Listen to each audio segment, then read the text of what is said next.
Friends, welcome to another very special evening of hobbying with us here at Hobby Titans. He's been called the Lewis Hamilton of the soft-baked pretzel scene. I'm talking, of course, about the man to my left, Mr. Brett Lee. Good evening, everyone. Brett, it's great to be here, Zach. Brett, actually, you don't bake soft pretzels, do you? You know, it's been on my list of things to try for a while. We've done hamburger buns, we've done bagels, and we've done bread. Bread, of course. But yeah, need to get to it. Yeah, Brett makes a really good sourdough. We should do a pretzel stream at one point. A pretzel stream, yeah. Well, Brett, speaking of food, you know, I was reading today in preparation for the stream that in 19th century France, they called the centerpiece the épanier. They put it in the middle of the table and had like marzipan and chocolate on it, right? Our centerpiece will be nothing like that, of course. Today, our centerpiece... Is it going to be edible at least? It could be eaten. All right. But it's not edible. We don't recommend it. Don't eat it. Our centerpiece, of course, will be this guy right here. This is the Sector Mechanicus Sanctum Administratum from Citadel. We've been working on this board for some time, the Taiga board, and it is time to wrap it up. We're going to do that today, here in a minute. Are you ready? I'm ready. Let's get creative.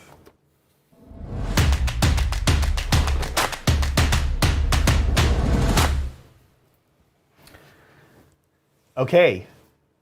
Normally, what we like to do is show exactly what it is we're going to be making, which means that, you know, I have usually made that in the week already, right? At some point, I already went through and made it. But we can't quite do that today, so it's a little different. It's not like, you know, when I did the outdoor hornets, I had 3 hornets, so it was, you know, very easy to do that. So what I'm showing you today is a recap of kind of what we've been working on the past month or so, on and off.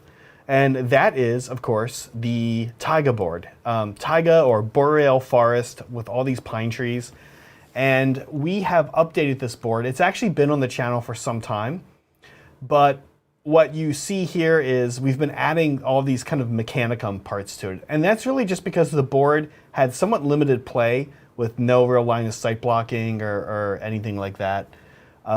Brett and I have been adding Sector Mechanicus pieces to it. And of course, we also added some crude camping stuff. Yeah. So a couple configurations. Today, we are going to really wrap up this board by creating a giant centerpiece for the middle of it. I sort of believe that every board needs a centerpiece. And I think when you have like a big centerpiece for the board, it adds a lot. And why I really like it is because you can use the centerpiece or you can not use the centerpiece. Yeah, it really makes the board sort of convertible in a very distinct way, whether or not the centerpiece is present. Right. Yeah, exactly, right? And like we've talked about before, the primary user of all the terrain I make is Tabletop Titans. And these guys play 3 games a week on the same board. The ability to pull a centerpiece out or put it back in, I think adds a lot. Yep. Now, this board, you can kind of manufacture your own centerpieces. That last video, the one that just ended, that last shot, was sort of what that was. I had taken a bunch of the different pink foam pieces we've built and kind of crushed them together. Not crushed them, but set them together so that they made their own centerpiece. Yep. But we're going to make a proper centerpiece today. So here's the plan. In front of Brett is a bunch of now painted black pink foam. In front of me is the Sector Mechanicus Administratum building. And I've done some work on it already. I'm gonna go over that with you. Actually, let's do that right now. I'll show what I've already done. You guys can see it from here, but sort of, Brett, if you want, yeah, we can do either view. Obviously, I've masked it. I'm gonna show you guys how I mask, and it's, I promise you, nothing special. But I figured that maybe I should leave one unmasked. I thought I did. Yeah, here it is. I'll leave one. I left one unmasked right here. When we mask, we don't really need terrain like this. We don't really need to be super nervous about it. Like, again, if we're a little bit off at one point, that's okay. And as we approach each area, we're gonna just like check in on it and make sure it is, you know, not so off that it's bad, that's gonna make a mess. Here's why I'm masking this. I actually want these pillars to be a different color than the panels. In fact, I'm going for something really different with this centerpiece. I'm gonna make this building look very intentionally gaudy. And the way I'm gonna do that is these different panels are gonna be different colors. They're gonna be reds and greens. These are gonna remain gold as they currently are. So we're gonna do a lot of kind of different stuff with this building, make it look kind of wacky a little bit there. Not wacky, but I want it to look like it was sort of like almost like a playful design. We'll talk a little bit throughout the stream today, as I think I have already in the past month or so, about some of my inspiration for this board. And that is that the inspiration for that board are these images you see of Chernobyl. Yeah. After the disaster they had there, and you see all these kind of beautiful buildings that they had, and by all accounts, it was actually one of the nicer, kind of more modern parts of the Soviet Union. And when you see the pictures, they're very beautiful, like very brightly colored. I know we all kind of have an image of what we think of when we think of like a Soviet apartment building, like being concrete and look almost like a sci-fi prison. Very functional. Yeah, very functional. Yeah. So the last thing I'm going to do here is just real quick show you guys. After you've got your painter's tape down, I masked this with painter's tape. A couple tools you could use to kind of push these in a little bit and make sure it's really hugging the area you're trying to mask. I actually like to use the Citadel mold line remover tool, but maybe a better tool, because it won't scratch, is a clay shaper. Brett had one in his toolbox today, thankfully, and really this is looks like a paintbrush, but this is rubber. You can actually, I have a set of these I got, I believe, from Michael's, which is like our local craft store in the not local. I always call Michael's our local craft store. A national chain. That's how brainwashed by capitalism I've become. It is a little local mom and pop. Yeah. Shop here in the U.S. with several thousand locations. A giant mega conglomerate. Yeah. Yeah. What I'm doing real quick before Brett cuts away, I'm not super worried. You can see I'm pushing a little bit back right here. I'm not super worried about this, and the main reason is a lot of washing is going to collect in here. So like it's going to hide a lot of my mistakes.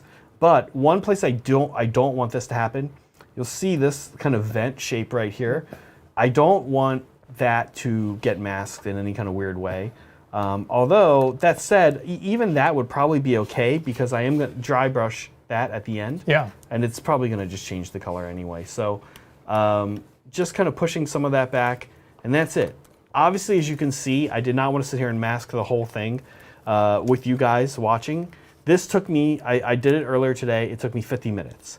And 15? 50. 50. 50. Oh, okay. You can see everything here, and if we go to front in a sec, Yep. you can see kind of everything that it is. It's the base. The base is the wrong word. That's what you're going to be working on. It's the first floor. It is the second floor. It is the very top. Okay, second floor, third floor, Yeah. we would call that. And a couple little side pieces. And we talked about this during the marathon last weekend, but masking, it sounds like it takes a long time, and it does, but compared to brushing all of this by hand, like the airbrushing is going to take less than 5 minutes. And so the majority of the time, 90% of the time spent doing something like this is with the masking. And that's fine that it takes almost an hour, because the rest of the process takes no time at all. Yeah. So don't be daunted by that number. Definitely not.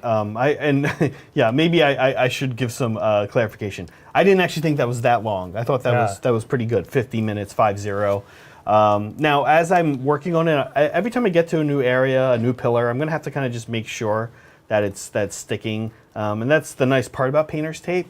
While I know it's not gonna yank any of the paint off that I've put on, it's also, not super sticky. Right. So these are also curved surfaces. They're chambered surfaces, so there's not a lot that it's sticking to. So it will require a little bit of oversight as you work on it. Brett, you know what you're doing. And while you're doing that, Zach, Yeah. I'm going to be painting some concrete. This is exactly the same process that we did a week ago with our concrete. Or 2 weeks Two ago. weeks ago, Yeah. sorry, yeah. With our concrete bunker installations. So we did these pieces of area terrain that we use as ruins. You saw them this on Saturday if you watched the Tabletop Titans marathon stream. And it's the same process. We're going to start with some primed pink foam that Zach's already made for us. Yep. We're going to start with a full coat of Mechanicus Standard Gray. So this is going to be sort of our base color.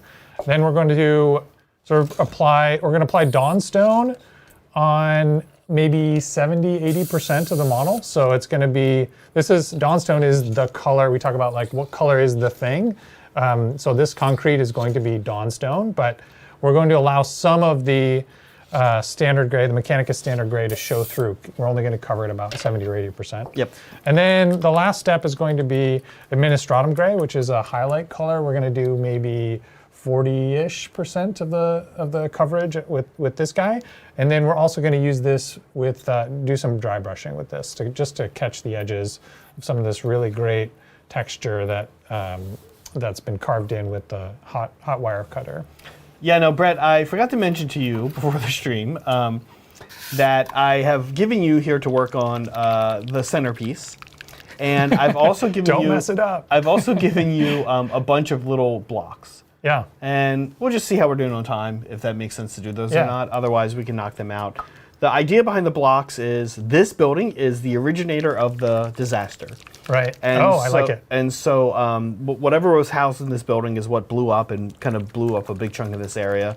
And so the blocks are, most of the set doesn't have these blocks. Right. We haven't been making them. So when we set the board up, I would imagine the blocks would just go around this centerpiece. Sure. That's kind of the idea behind it. Okay, that makes sense. Yeah. Okay, so I'll get started on what I'm going to do here, which is I'm going to start painting some of these panels different colors. So we have sort of a standard color palette that we've been using for this board, which is that we've been using reds. They end up kind of this blood red color. You may have seen while Brett was talking, I actually loaded this into my airbrush, forgetting I first need to put the base coat down. So blood red. The second kind of color we've been using is this mint green. And then this building is also going to have a third color to it, which is the pillar color. Some of the panels will also be painted the same color as the pillar. So I actually want kind of a complete random mess of panels. I don't just want two colors like in a checker pattern. I actually want all three colors. But the pillar color, I'm only going to do a few panels in that color to kind of break up the like red and green checkered look of it. So that's it. Yeah, I'm gonna get started. Great. And in case I just did a thing without talking about it, I've got these little dropper bottles here. I've labeled them with, I have 3 different liquids here, just straight water, airbrush flow improver, and acrylic retarder. And I add a little bit of flow improver and a few drops of acrylic retarder to the paint in the cup, and then I'm stirring it with a stick. I know, Zach, you just spray air paints straight out of the bottle. Usually. I don't do that.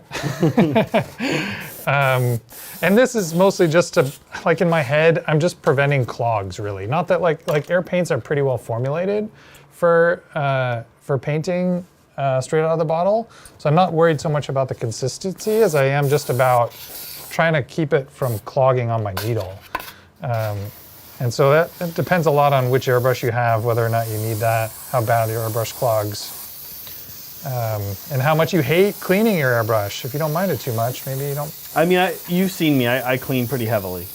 Yeah. I clean pretty heavily, and I clean fairly consistently. Frequently, yeah. So it doesn't bother you too much. Maybe that's why.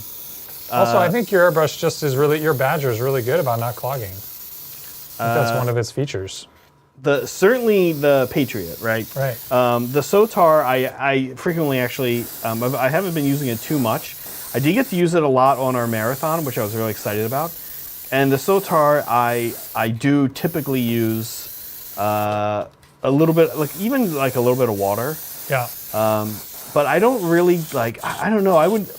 This would be one of my big points of airbrush advice, which is something that happens every now and then since we've been doing the stream.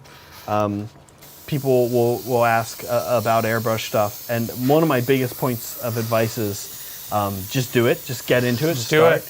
And that's the best way you're going to learn. And I would definitely say that sometimes people are really nervous about like consistencies and am I going to have to thin my paints? And we talked about this when we did the Hornet episode. Yeah. And we were mentioning our friend Colin, who was telling me that he sometimes the GW paints have a little less paint than you think they're gonna like. Right. If they're not entirely consistent. The amount of ounces in each bottle. Yeah. Yeah.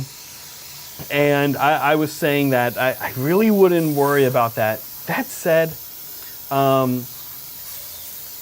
said, you know, like it's easy for me to just say like, hey, don't worry about it, guys. That's not how that works, right? Like if you're how human beings work. Right. Like if you're the type of person that's really concerned about that consistency, then what I would say is do what Brett's doing. He's got his essential oil bottles. That's right. I'm administering essential oils to my paints. And he has a formula, and I'm guessing you probably started off like somewhat consistent about the way you did it, and over time have been like, yeah, that's about right. Yeah, exactly, right. I'm not trying to put a little bit of that. Yeah, I'm not trying to put words in your mouth, but we all kind of know how that works, right? Like, yeah. Same with me with a lot of these recipes. And honestly, I don't even know if it's doing anything.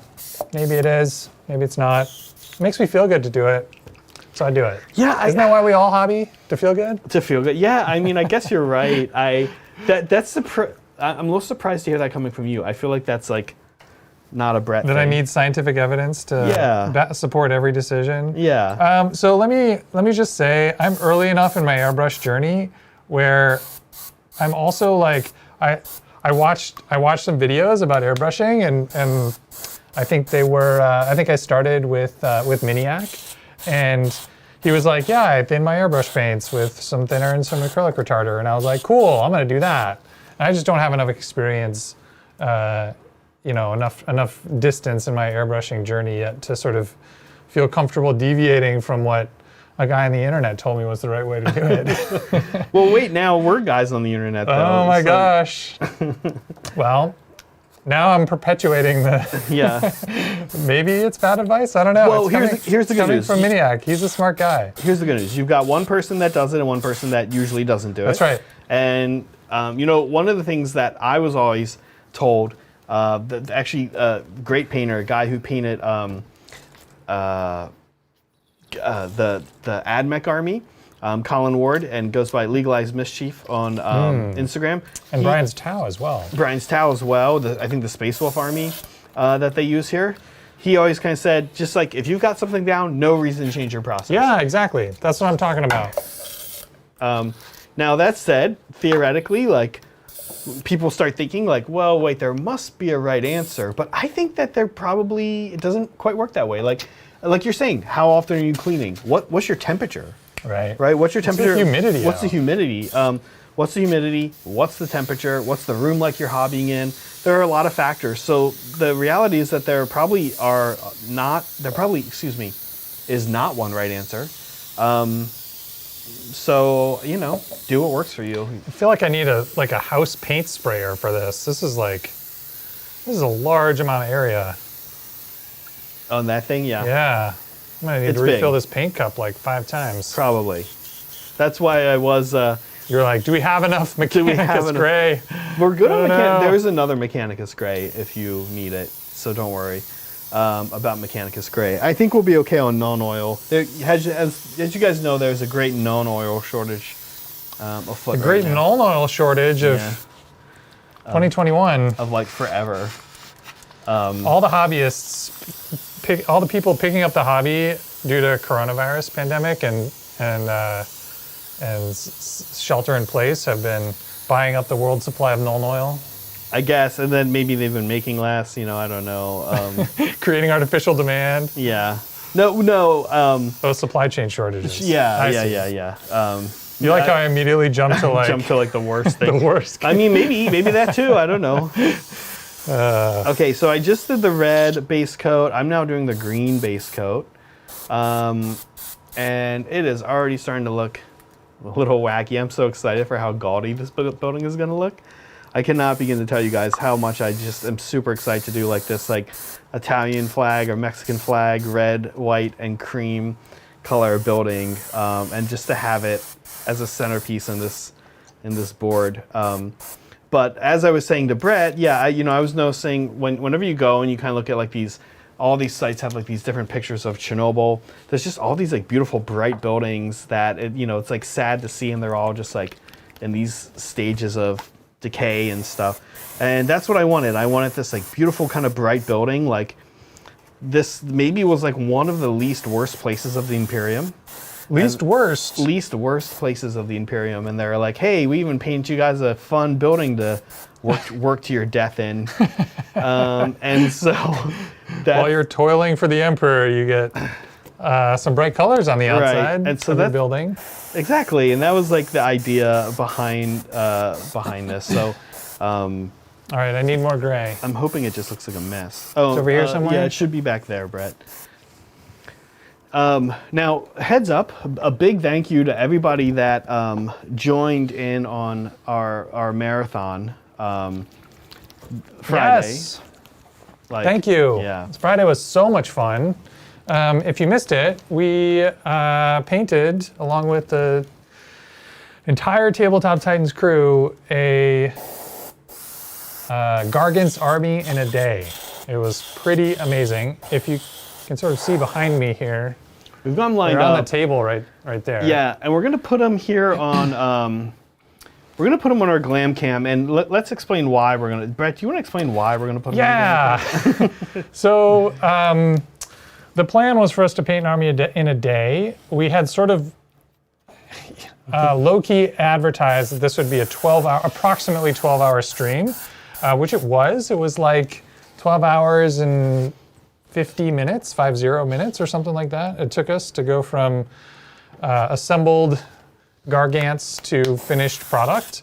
However, unbeknownst to us, yet I'm sure knownst to some of you, YouTube has a limitation on the number of hours that it will take a live stream and automatically transcode into and what is that VOD. limitation, Brett? It's 12 hours, exactly 12 hours. So if you look up the VOD from that day and rewatch that hobby stream, it sort of unceremoniously just stops at 11 hours, 59 minutes, and 59 seconds. Which totally sucks. And so you miss the best part, which is the big reveal at the end, where we were like, oh my God, we just finished a 12-hour live stream where we painted 6 Gargants in a day and we're so exhausted. And it was a great moment. It was amazing, but turns out you actually had to be there to see it. You cannot go back and rewatch it because the last 55 minutes are cut off by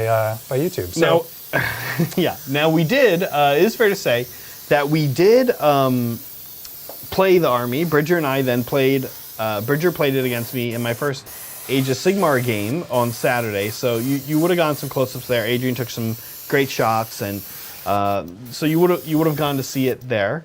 Yep. But we want to put it also here for you guys. I'll step back here in a second and put some of these guys on the glam cam for you guys. I can take care of it. You got I'm just okay. going to do these edges so they can start drying, and then I'll put it up. Thanks, Brett. We want it somewhere so we can go, oh, if you want to see him on glam cam, go watch this video, and this will be that video. This will be that video, yeah. So thank you, though, for everyone who joined. It was a lot of fun.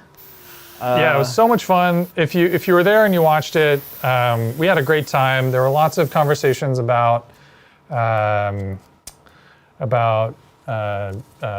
disposals and about civilizations, and we chatted. We interacted we chatted with you guys a lot about. There were lots of people in chat who were hobbying along, and so we got to share. We shared some pictures with everyone who was. We shared a lot of pictures. Who was hobbying along. It was, I think, was my favorite part was getting to see everyone's progress on what they were working on throughout the day. It was super cool to see folks using the live stream as motivation to get their own projects done. That's honestly one of the best parts of this. Now, maybe now's a good time to move on with that. And yeah, sure. And because Brett and I actually are going to start with a new segment, not today, but next week, starting. We want to show you guys, we want you guys to show us what you're working on. Now, most of you already do that, or many of you already do that. If you don't know how to do that, where we're going to look and grab stuff from is the Discord. It's the Tabletop Titans Discord. This is also where we live. Meaning there's not going to be a separate Hobby Titans Discord, but there's a big hobby section in the Tabletop Titans Discord. And what we're going to do, first of all, if you haven't joined that Discord, please do. If for any other reason, this reason right here. The link is in the video description, so you can follow that there to join the Discord. Post your stuff in the hobby channel that makes sense, meaning if you've got some terrain, you're going to post in the terrain channel. They have a hobby progress. They also kind of have like a finished one that they call hobby criticism, which sounds a little harsh, but I think it means, if you've got something that's finished and you want to put it up and you want to get some feedback on it, that would be the place to go. Yeah. Brett, there's a 3D printed one. Brett and I are going to look at most of those. You can probably kind of guess which ones Brett and I won't look at. Not that there's anything wrong with any of the streams, but what was like one of them was like hobby station, your hobby setup. Right, hobby setup. But it might be interesting, like 1 week to do that. Like let's just look at our favorite hobby setup, right? Sure. Oh yeah, we could. Really, this is our long-winded way, guys, of saying everything you guys are posting there, we might grab and put on YouTube now. Right. So if you don't want your stuff on YouTube, too bad. I don't know. Let us know. You can still post in the Discord. Just say, "Hey, I don't want my stuff on the internet." Although it's actually already on the internet. Too late for that. Too late. But we would love to, and if we really love what you're doing, keep an eye out on your Discord, because Brett or I might actually reach out to you and say, "Hey, can you explain to us how you did that, or what's going on?" Because we would like to know maybe if it's like super cool, or something that we don't know how to do, which happens frankly all the time. Which happens all the time, yes. So heads up, yeah, and we're excited to start showing some stuff off. Like Brett said, we showed a lot of stuff off over the weekend, and it was fun. Yeah, this weekend was super, super fun time. We are only now recovering because it was quite the marathon. I think not Sunday, but Monday, I think I slept 10 hours. Yeah. I totally get it. I went home at like 11 p.m. and couldn't sleep for like 2 more hours because I was just so wired from it all. All right, here's a picture of the gargants that we painted on Friday. Oh my gosh, they're so tall. I have to zoom this thing out. Yep, there they are. So a little what is that that you're looking at? The big guys are gargants from Age of Sigmar. Bridger describes them as the Knights of AOS. I think they're like that only in their giant size. And the fact that the army, that's the army right there that Bridger played. It was a cool game. I will say a couple things. AOS, very, very interesting rule set. I like it a lot. Looking forward to getting more involved with AOS. In general, we've got a lot of plans on Titans to do more AOS stuff. And I will say that it was a fun game. It was interesting. I had kind of one bad round, and that was that. And I think it was just kind of due to the low model count that we both sort of had. So it was a fun game. And I got to play Brian's Stormcast Eternals, which was fun. Apparently, some of the new models from the Stormcast too, right? You played Yggdrasil? Yeah. And she's pretty good. So apparently they're kind of not that great, but that's okay. It was still fun. And I will say that I'm looking forward to getting in. Stormcast Eternals probably wouldn't be like my first pick of like an army that I'm going to paint. Oh yeah. What is your first pick, Zach? So my first pick, God, we have a lot going on tonight, actually, Brett. We didn't really, it just kind of hit me now. There's like a bunch of different things happening. Sure, we can also tease this. We have a little bit. I have acquired a bunch of Beast Claw Raiders. Ooh. This is sort of a scale down from the Gargant's army. And 40K doesn't really have an army at this scale, Yeah. which I've always wanted. And let me kind of describe that scale. At 2,000 points in AOS, it's about 15 models, 15, 16 models. Yeah, so it's not knight-sized. It's like whatever one size down from knights is. It's like an army of Carnifexes or something. In between what? Yeah, kind of like that, or like in between Custodies and Knights, maybe. Yeah.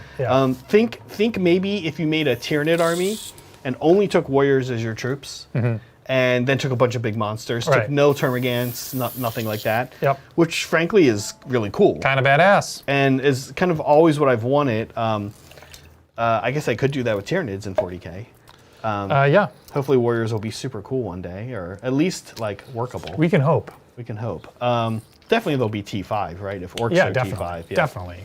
Definitely. Definitely. Definitely going to be 3-up save. Definitely going to be... That I don't know. But those definitely attacks they'll per definitely model. I think they'll be T5, and I think they might have like 5, 6 wounds. We'll see. Yeah, at least. But I don't know about the armor. Anyway, tangent. Sorry. Sorry, not sorry.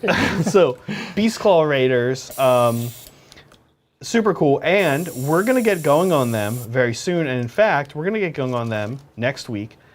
Now, are we gonna marathon them? Not exactly. Are we gonna kind of mini marathon them? Mini marathon. Yes. So we'll have more announcements on that. Not this upcoming Friday, but the next Friday. Wait, Zach, are you paying Beast Claw Raiders in a day? I'm painting not all the Beast Claw Raiders in a day. We're gonna actually paint up just one of the boxes, one of the start collecting boxes. One start collecting box of Beast Claw Raiders in a day. In about 8 hours. Okay, so we're gonna do only an 8-hour stream. It's gonna be next Friday. That's still a lot. It is still a lot, but I'll have the rest of the process down. Okay. I bought 4 boxes. Yeah. So I'm gonna do the next 3 of them over the next week. And then You can do 3 boxes in a week? I'll do 3 boxes in a week, and then You're a next monster. Friday on stream we'll do. But it's not that many models. It's 4 boxes per model. 4 models. 4 Yeah, models okay. per box. Yeah. So That's still, okay, all right. yeah, it's fur. Fur goes. All right. Yeah. And am I doing that with you? You On Friday? Everyone, anyone that wants to Okay. be here. Okay. Bridger's gonna be here. Bridger, that's what I was hoping you'd say. But not me, but Bridger. No, I'm excited to see Bridger paint stuff. Yeah. I mean, Adrian is usually here on Friday, so we're Yeah. gonna make him do stuff too. So yeah. Everyone's been excited to see Bridger paint stuff. Yeah. So we'll have that army, and that'll be next Friday, not this upcoming Friday, because there's some confusion around that concept too going on around here. What Yeah. does it mean when we say next Friday? Yeah, the next, as in sequentially next Friday, or the Friday after the current Friday Right. that's What upcoming. what does it mean? So in this case, we mean not the immediate Friday, but the Friday after. Yeah. Okay. And it'll be like 10, probably 10 to 6 Pacific time.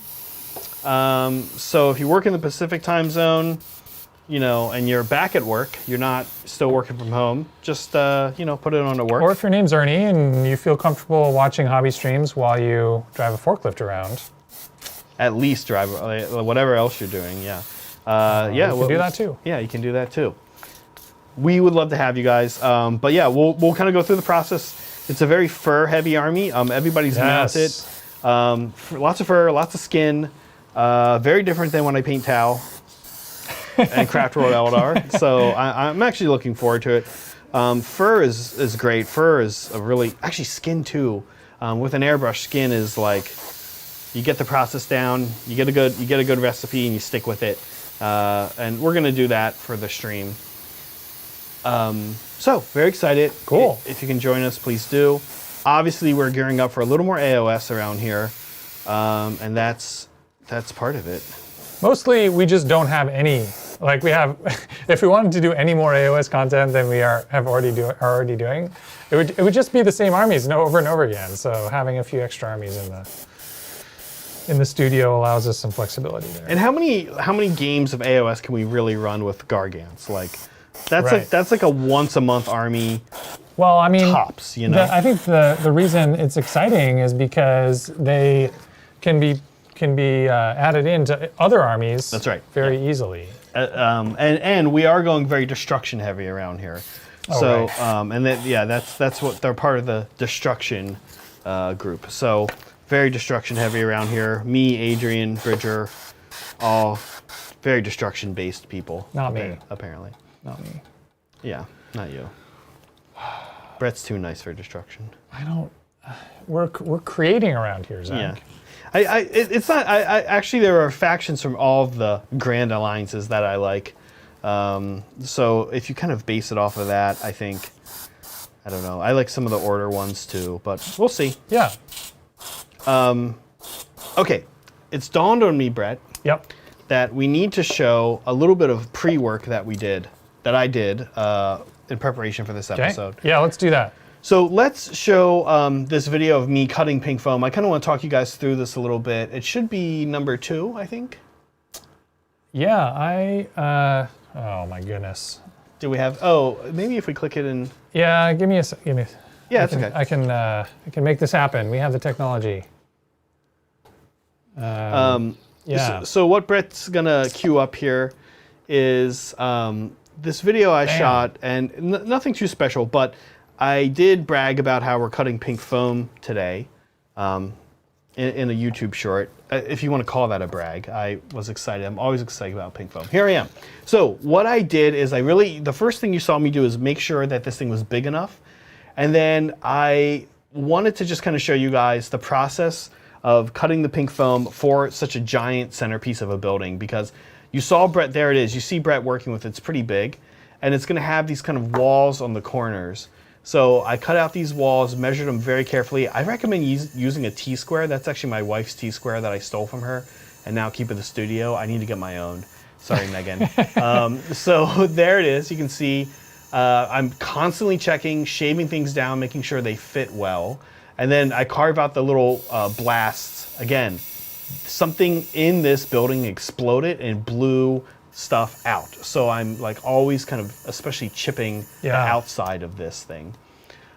Measuring, making sure that these blocks are at least consistent. But again, we're not like looking for exact cuts because it's the Imperium, right? And we've talked about how we kind of use that to our advantage for now. We'll have to get some more precise tools. And it exploded. It exploded. Always checking, always kind of looking and see what is this thing going to look like. Worst thing you want to do is not constantly be checking. Always be checking ABC. Yep. And you want to do that because the worst thing is that it's finished and then you like go to put your building in and it doesn't fit. Measure twice, cut once. Exactly. I also even made sure this building fits in the storage containers. That is a huge deal. Yeah. Rookie mistake To not do that. to not do that. Last step here. Here I am. We've got some extra pieces, and there I am cutting up the little blocks, just so that we can have those little blocks to, make look like Rebel. So Brett, I think the video. Yeah, I think it's done. So there it is. If you need some pink foam cutting help, we've done it a few times on different streams here, but that is sort of a fast and concise run through of cutting it. That's the the time lapse of what happened before tonight. Yeah, we want you guys to see that these things actually happen and not that pink foam Just magically gets cut. That's not how it works. Magically gets cut. So that's it. So that's where we did, and then of course like I said, I also did the masking today on this building because I was thinking that would not be super fun for you guys to watch happen. I think pink foam is like I enjoy watching pink foam get cut. I feel like that's a popular activity. People request it a lot from us. And so we're happy to keep doing it. The big thing with like such large pieces like that is that they are a little unruly to work with, and I didn't want to be sitting here cutting it. And in fact, we have sort of something to that kind of shows off what I'm talking about here, because Can you turn that up to face the camera? While you're doing that? Nice. So you guys will have noticed in that video that I had a couple camera angles going None of the camera angles were a top-down camera angle. And you might have been thinking, boy, it would have been nice if Zach had done a top-down camera angle to show him cutting pink foam. And I completely agree. And in fact, I do have a top-down cutting angle of me, some video of me you want cutting me to show pink that? foam. Yeah, let's show. I made a little compilation here. All now, right, the great. thing is, wait, before we do it, Brett, I'll just say one thing real quick. Yeah, this is a great compilation. It's a great compilation. Actually, you know what? Let's just watch it and I'll explain it afterwards. Maybe that would be better. Here we go. So here we go. Here's the top-down nice video. top-down of me. angle. Yeah. Oh, look at that. Excellent pink foam work. Okay, a little bit of my hair in there. Okay. A lot of my hair, really, honestly. No, okay, but look at how those lovely cuts. It's so straight with the T-square. Just gets worse. It just gets worse and worse. Yeah. Here is just only but you can just imagine how great the pink foam is looking underneath that magnificent hair. Yep. Okay. So what happened there, Zach? yeah, so we're professionals. yeah, so That's what happened. Yeah, well, what happened there was I set everything up. I checked my angles. We always do. I always check my angles. We have the shorter camera that we use often here in the stream, and that's what that camera was. But there's a little bit of a problem, and that problem was me. And because I made a decision when I walked back around here after turning all the cameras on to record, I walked back around here, and I said, you know what? This pink foam is pretty big. It's a little unruly. And also, I would like to stand, just to get a handle on it. We actually, Brett does this. This is a Brett and Bridger thing, but it's a great idea that they had. We even kind of like mark out on the paper where the view is of the zoom. For the zoomed in view. For the zoom, and I had done that as well. Yeah. On that day, That's a good idea, I had actually marked out where the video was. You know, we have a TV screen up here, and I had marked out where it was. And I did that so that I could, work in that area and get a good view. But my decision to stand, right? And I mean, like if you go to top down right now, how's it look? Looks just like that video we showed. There it is, right? So as you can see, standing on the top down, bad idea.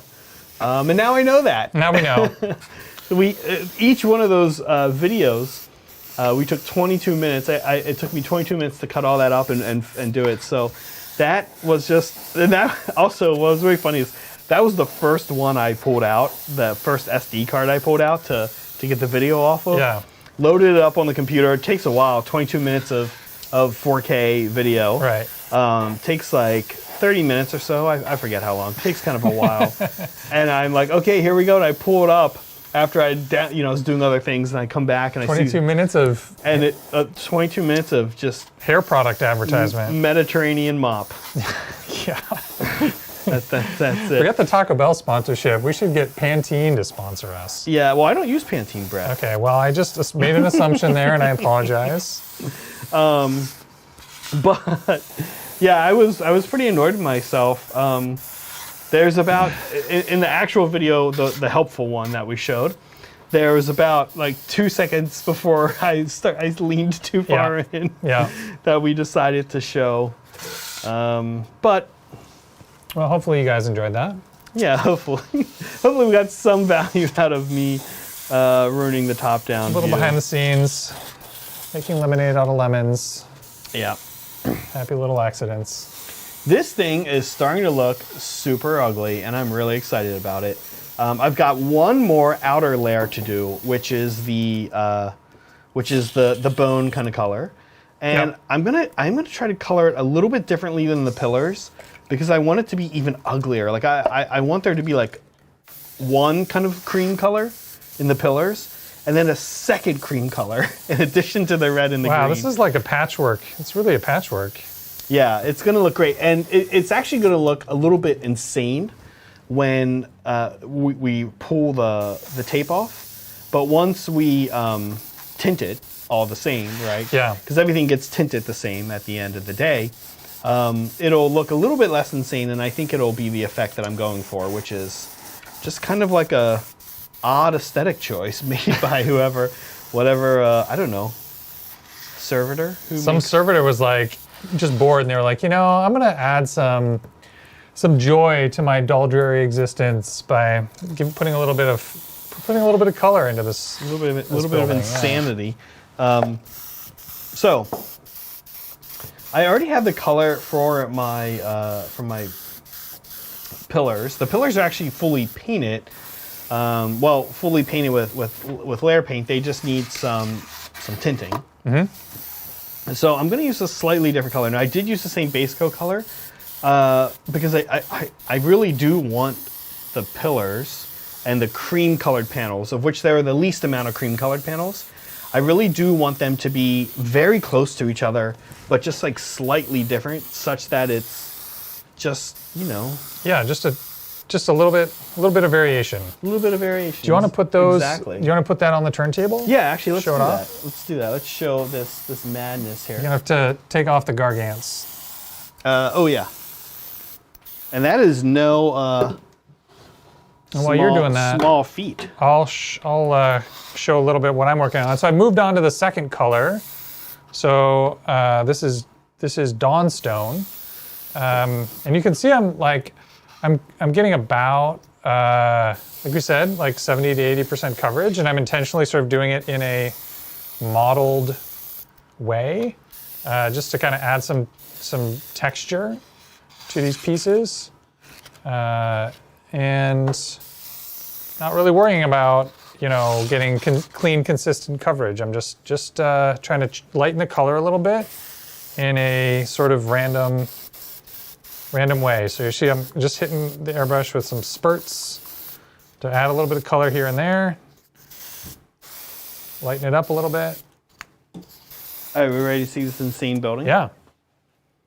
Here we go. Pink tape, blue tape still on it. You can see it's a bit of a mess. I'm really excited for this. So I do still need to do the final coat on that cream color. I'm gonna bring that up a little bit too here. And that's actually what I'm gonna do right now. Okay. When this thing is on the board, it's gonna be really exciting. Now, tomorrow they'll use it. So if you watch Tabletop Titans, and you should, If you're into gaming. If you're into gaming, but I don't know, even if you're just into three goofy dudes in most cases, playing a game, you should definitely watch. Yeah, last Tuesday's game was especially goofy. It was a members only Yesterday. game, yeah. It was why was it especially goofy? I was there, I was producing. Because Bridger and John are just goofy guys. They are kind of goofy guys, in a good way. So here we go, bringing this cream up just a little bit. I'm facing away from you guys right now, the color I'm painting, but there it is. You can see, and that looks just like garbage. I love it. Oh my gosh, I'm so in love with this garbage building. So, it's gonna look like a mess. Is this green, this bluish green color that you're doing, is this meant to be like a verdigris? It's not, no. Okay. But it is similar. It's similar to that color. Yeah. That was an opportunity, Zach, for you to wax prosaic about your love of verdigris. I do love verdigris. The verdigris look, and we will have some verdigris on this building. Yeah. Actually, so no worries there. For those who might not have heard of verdigris, what is verdigris? It is like, you know, copper weirdly ages, right? And as it's exposed to the elements. Yeah. And it's that green stuff you see on like copper and bronze, especially like stuff from antiquity. So Old, corroded, rusted copper. yes. Green color. Yeah. Now, if you guys saw the thumbnail for this video, or can see the Right. thumbnail for this video, you'll see like a sister statue. Yep. And that is verdigris. And that statue actually goes on this centerpiece. It's going to go on the base that Brett is working on, because I want it, again, sort of like this this feel of like work combined with religion type thing, combined with, which is what the Imperium is, right? Like that. That is the Imperium, yeah. I'm describing the Imperium. And so there is a giant statue right as you walk into your day at work. Your office, yeah. Yeah. I don't have this idea of separation of church and state. No, it's like separation of your head from your body when it's necessary. Yeah. Separation of your brain from the rest of your skull. Right. And then separation of your skull from the rest of your body. Okay, cool. So now we get to do a demasking reveal. Let's do it. Those are oh always man, that's popular. my favorite. And this building is going to look even more insane. Which one should we start with? Let's start with the bottom floor. That's going to be the most kind of crazy impactful. And I'm going to have some bleed that I'm going to have to clean up, but I think overall we're going to get the look we were going for here, which is the pillars being a slightly different color. I see no paint coming off on my tape, which I'm very happy about. There we go. This one's going to be great, the one in between the green and the red here.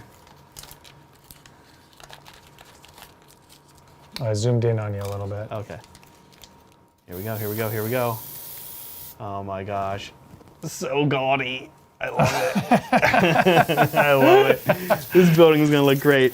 We're going to have rust effects on it too. It's going to be like, it's going to be amazing. It really does look like a patchwork building. It's like, oh, you just stuck on a color, panel of that color, panel of that color. Yeah. All the other, if you guys have, a lot of you guys have been kind of following us doing this, all the other metal stuff is these two colors right here, is either the aqua or the red. So it will, in this way, it'll fit in with the rest of the buildings.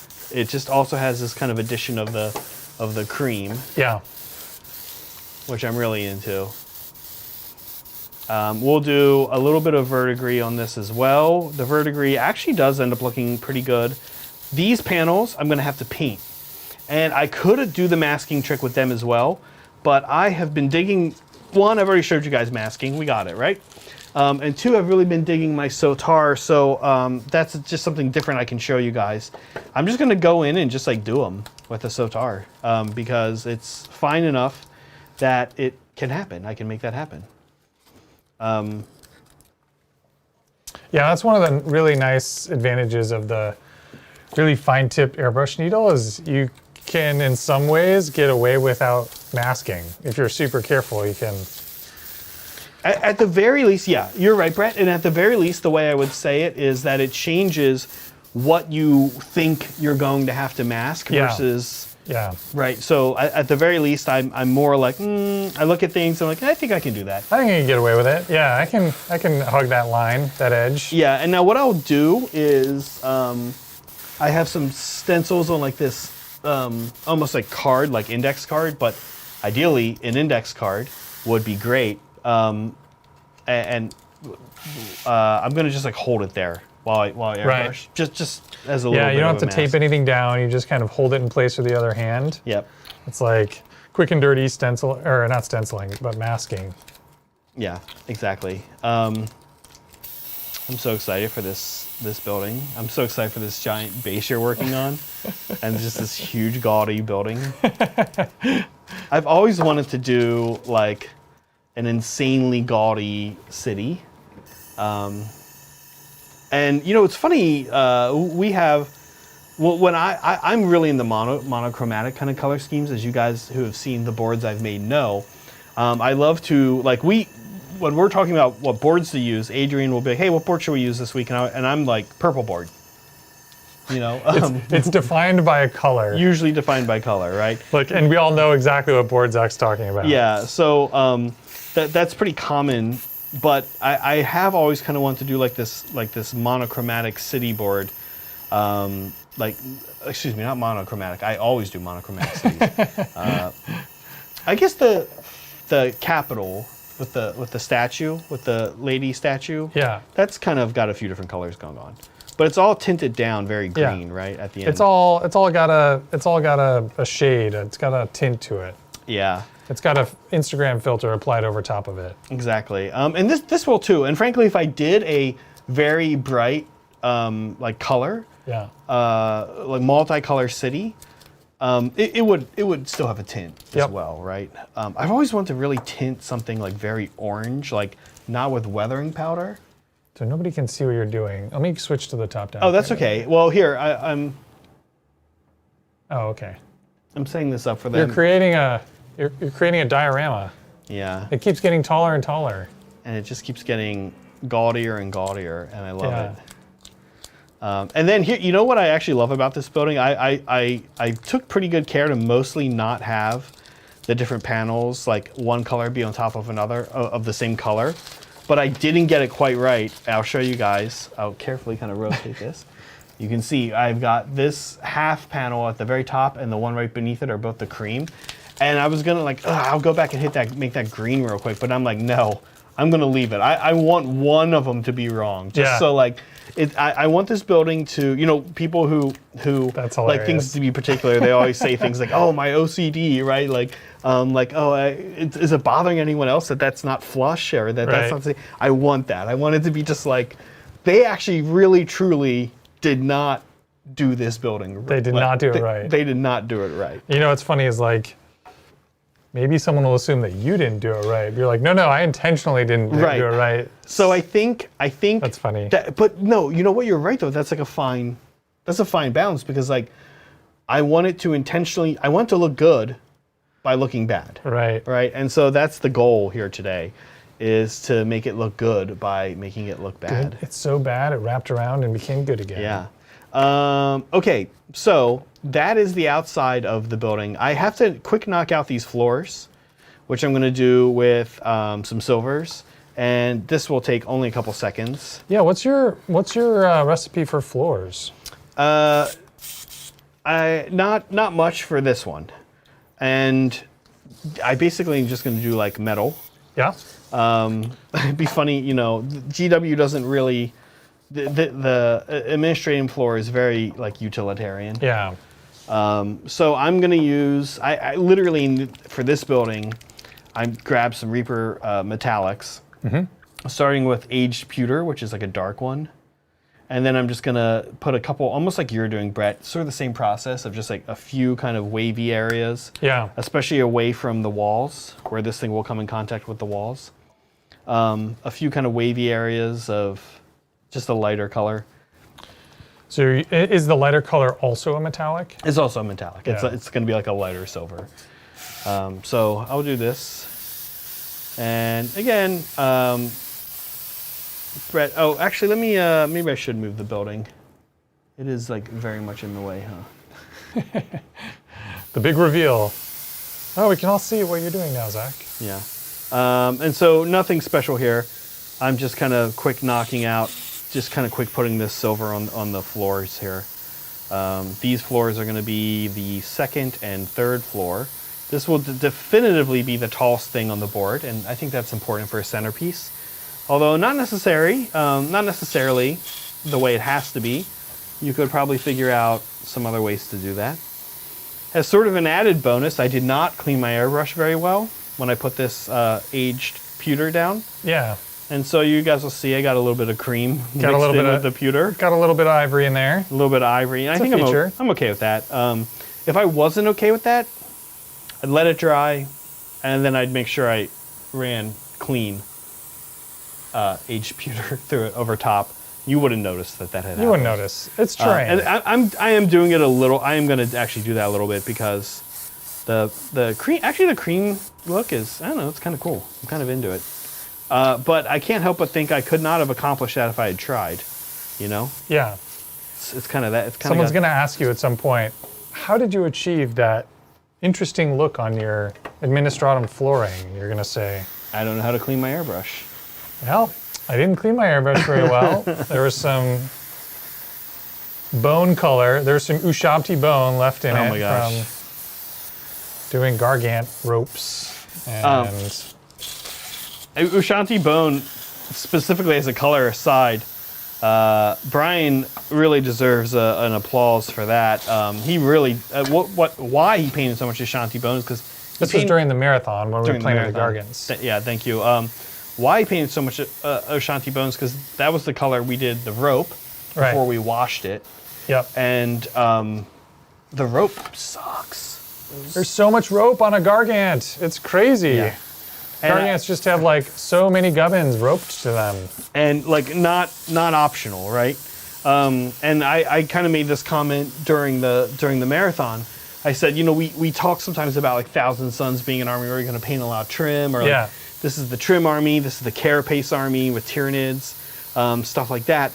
This Gargan army is definitively a rope army. It's a rope army, yeah. Not in a joking way. Yeah. Like, if you want to paint a bunch of Gargants, 3 Gargants and 3 Man Crushers, or more Man Crushers even, in case you want to switch things up, you need to be prepared to paint a lot of rope. Yeah. Or ignore a lot of rope, which I don't think would be a good look. I don't.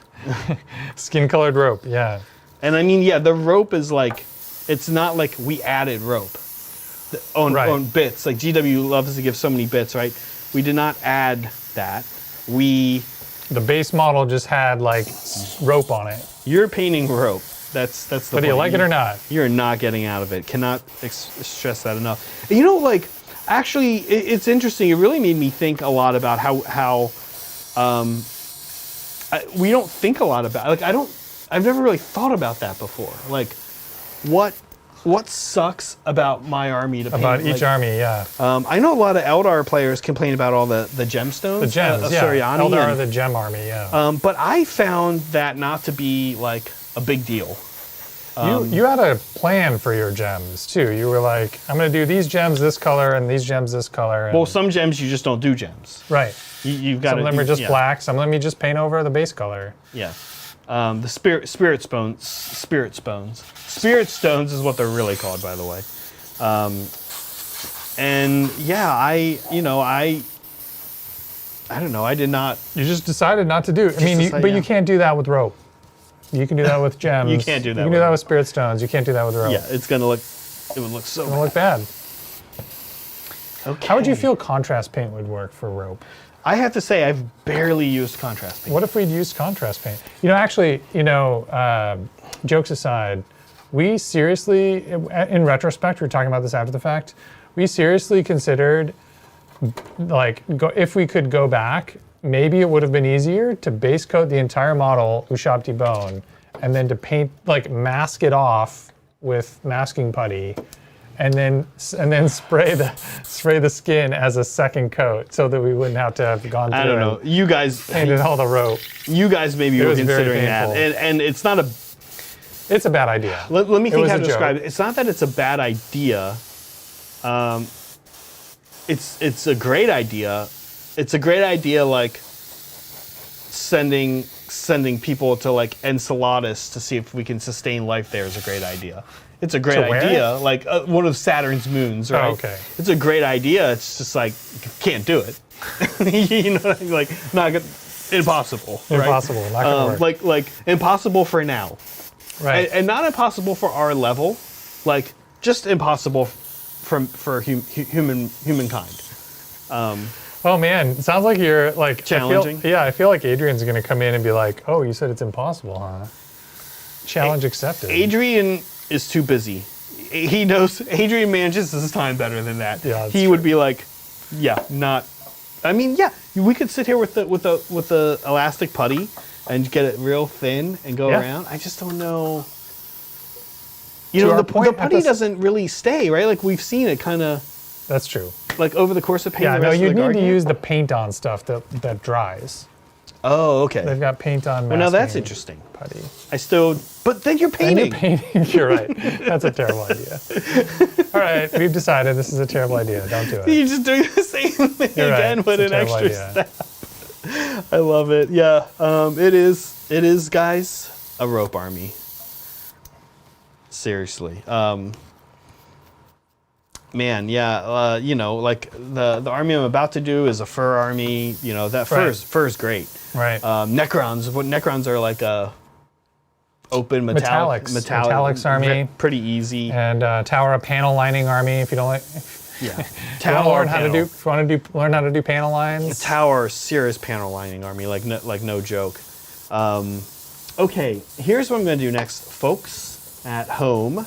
I am going to knock out these giant panels of metal that are on this thing, because let me move the floor a little bit here. pull one of these, not this one. I might do those. Okay. Yeah. Here we go. I already actually somewhat did paint these metallic color, sort of foolishly. I don't know what I was thinking, but I did, and now I'm gonna have to redo them. And I elected not to mask them because, like I said, I think I can just hit him with my Sotar. Now, while we're looking at this view right here of this guy, you can see right here that I do have like some overspray, and I'm gonna clean that up pretty quick and easy as well with the Sotar after I do all the metallics. So let's do some metallic. The Sotar is a very fine, it holds a very fine needle. It's been asked of me before, could I just get a Badger Patriot and use the fine needle in it? And the answer to that question is yes. Why therefore would you get a Sotar? Well, the grip is different, but that's probably not a good enough reason. I did it because I mean, I'm gonna have 2 airbrushes anyway. And I don't like changing the needle out. That's actually a little bit of a pain in the butt. Anyone who has done it would probably confirm that. So, since I have 2 airbrushes, I'll use the Sotar. If you only want 1 airbrush, you're getting into it, you're just getting your first airbrush, I would not recommend this airbrush for your first airbrush. Could you put a fat needle in the Sotar? No. It doesn't even have an option for it? I don't believe so. I'm pretty sure it cannot go up. I'm pretty sure no. And that one's a 0.2 millimeters, is that right? I think so, or 0.3. Yeah, okay. Okay, you can see it's pretty tiny.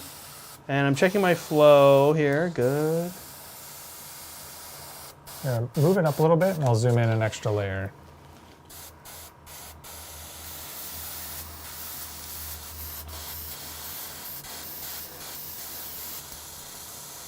Okay, now I haven't added anything to help with the flow yet. And like I was kind of saying, I think Sotar does benefit from that. This seems to be coming out okay.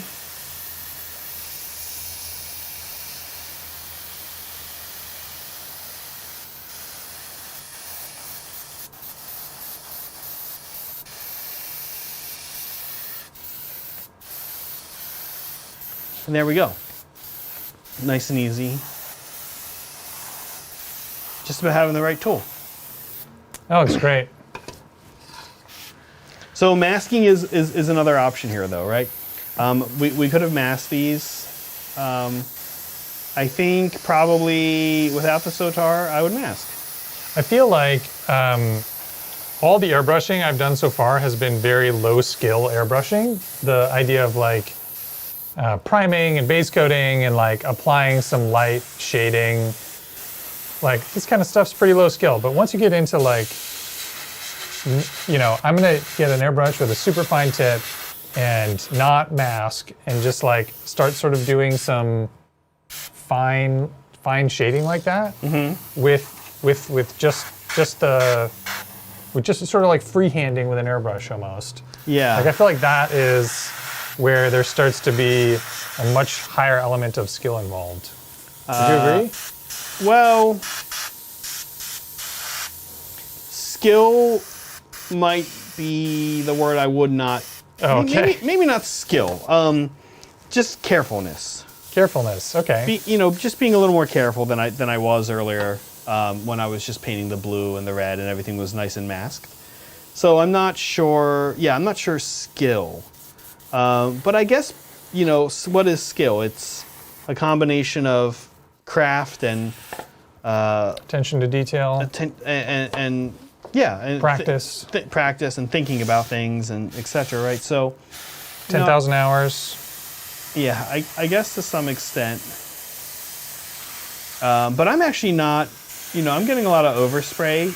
Not a lot, but I'm getting some, and it'll be fine because it's terrain. I would have to be a little more careful if I was doing this on a model. And I'd be a little more careful. I'd be even more a little more careful, Yeah. But this is gonna be perfect for what we need it to be. And tomorrow there's gonna be a giant finished centerpiece on our updated Boreal Forest Is this going to be on the Titan stream tomorrow? On the gaming stream? I mean, I hope so. Yes, yes, they'll use it. I mean, they're using that board this week, right? Yeah. We used it Saturday. We used it last night. We're going to use it. They'll use it tomorrow, and this building will be there. Also, Adrian and I will be working on a video that we're going to put out here shortly. On the Tabletop Titans channel, there's a video where we kind of talk about the Mars board, and we're going to do one with this board here in the next few days. Just like an overview. Just an overview of the board, kind of show you how we did it. Although this one, the process is much more transparent because we did almost this entire board on stream. Yeah. So you'll have seen all the individual elements on our hobby streams, and then this video will kind of tie it all together into a nice finished. Talk a little bit about the gameplay elements. Talk a little bit about the creative elements, some of the art direction that went into it, the thought process behind those elements, and then some nice slider shots with smoke. Yeah. Man, we have to smoke so many cigarettes to get that look. I know. It's, you got to take one for the team. Yeah, we take a lot of those. Just kidding. We would not do that. Would not do that. Smoking. Hey guys, you got to smoke cigarettes to get that. It's a fog machine, of course, but okay, Brett.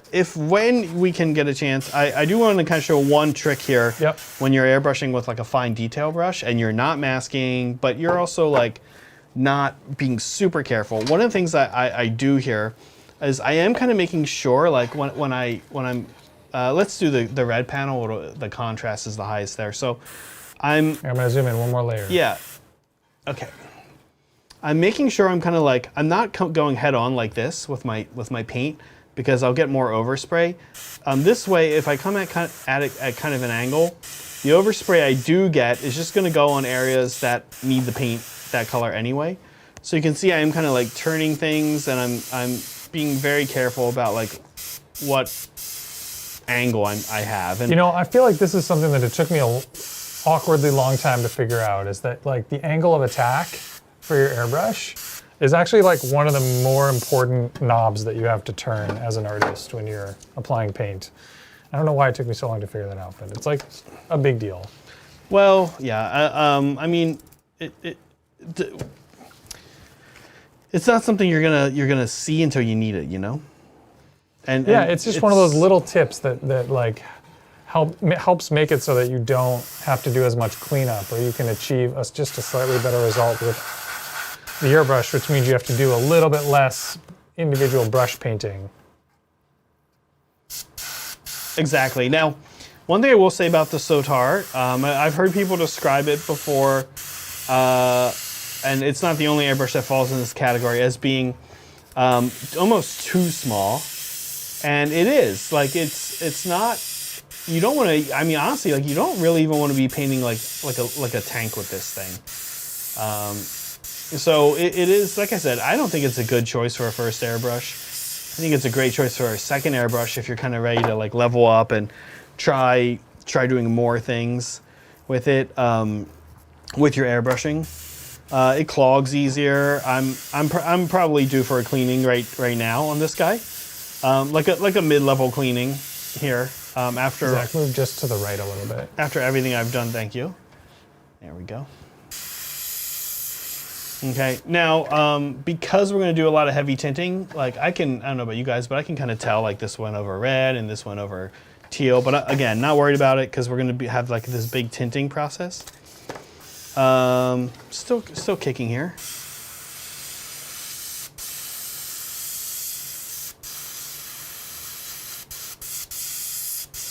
Getting a little bit ready for kind of a clean through, so I'm gonna do that. How are you doing, Brett? Good. I am switching colors. I'm going from the Dawnstone to the Administratum Gray. So I just getting a little gunk out of my airbrush tip, and gonna switch over to the Administratum Gray here in a sec. Yeah. We had a couple questions, I think, right? Do we want to answer a couple questions? Yeah, absolutely. Let's. So we just turned on the ability to super chat. So that's a new development for us in the last week or so. So Ty, I can't scroll back far enough, but wait, I can. Give me a second. Ty says, "Oh my gosh, no, I can't." Maybe on the Discord, I guess we'll have to open that up. Yeah. So Ty, I'll come back and read your super chat in just a second. In the meantime, let's look at who. Meg. Oh boy. Also super chatted. Zach, what is your favorite shampoo?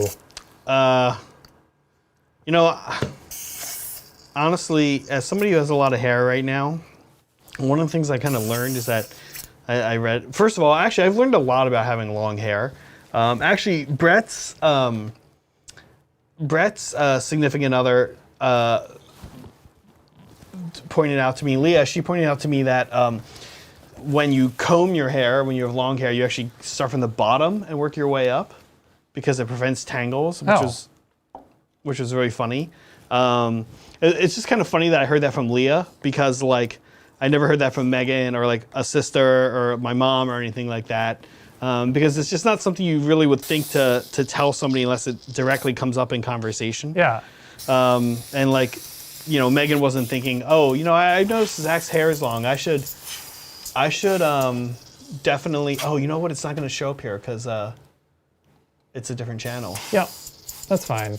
Okay. The gist of it was I wasn't able to super chat on Saturday, so here's a donation. Thanks very much for the great hobby marathon. Is my recollection. Now there's a question too, though. Was there a question? Magnus, if you're Magnus, it was Ty. Ty, just put it down again. We have to get Bridger to put these so that they go to our Discord bot, because apparently that doesn't happen yet. So Ty, please re-ask your question. We'll answer it. Just put it in the stream. Don't re-super chat, please, Ty. Thank you, though, also Ty, for super chatting. And yeah, so to answer the favorite shampoo question, you gotta swap up your shampoos. You should use like different shampoos. Apparently, I really found out. Yeah, like don't just keep buying. Yeah, I don't know. That's a thing. Yeah, I guess so. Oh my gosh! Ask Leah. I mean, I got hair advice from her. If she can help me with hair. She does swap up her shampoo. I do know that. Yeah. Okay. Apparently that's why. So there you go. Did Ty re-ask? Let's see. Nope, not yet. Oh my gosh, I'm gonna feel really bad.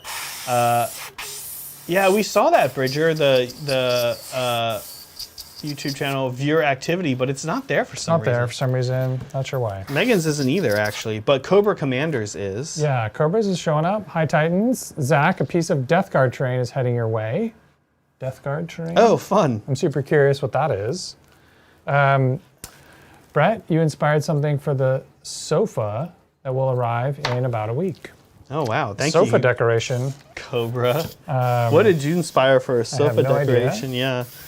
I'm guessing, here's my guess. It's a pillow with a killer whale on it. Why killer whale? Orca.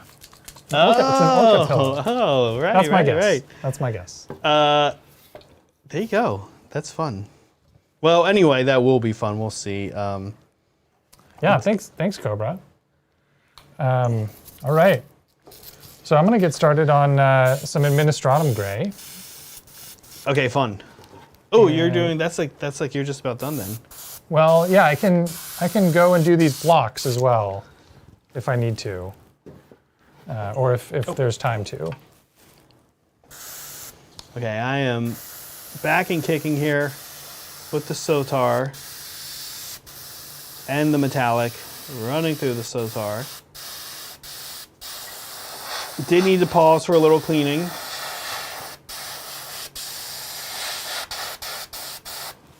Boom, looks good. Very close to being finished. And, well, finished with the layer painting process on this guy. What else is left here? This is the back. That one's done. Cool. And I'm not going to do, well, actually, I'll show you guys. I'm not going to do like a lot of the fans and stuff like that. I'll do some. I'm not going to go and do like all the little bits everywhere.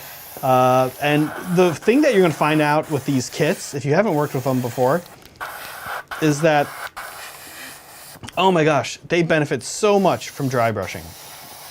Dry brushing picks up all of the bits, and sure, they're not metallic, but it really brings them to life. And I think this is kind of like just one of the things I love most about Citadel terrain kits, is they do a really good job of giving you areas where your techniques just go a long way. Even though they're not, like, Games Workshop really isn't airbrush people, because they sell air paint, but you know, that it's just not really like in their wheelhouse. They do just a good job of like, oh, this takes airbrush well. It takes this, like I said, this terrain kit takes dry brushing really well. I'm actually kind of excited to show you guys that.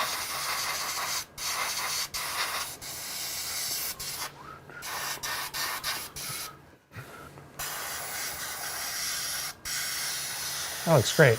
Now, some people might say, you're painting the inside of a building. No one's ever going to see that.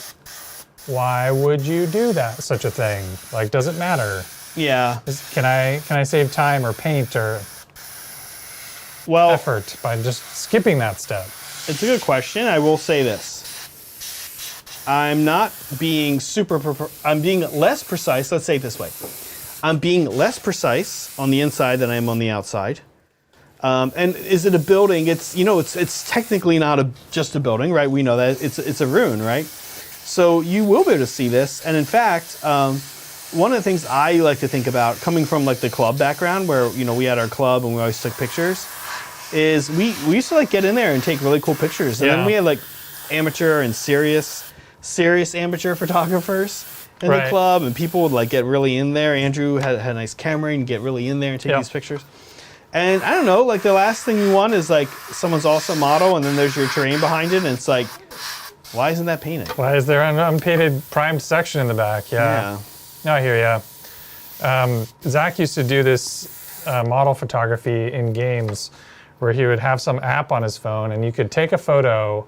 Oh, yeah. It would add all of this crazy depth of field, and then you could add these like laser light effects and like energy effects. So you'd add like, you could pick a spot on the photo and add like a blue plasma glow or like a orange explosion shot or something, and it would.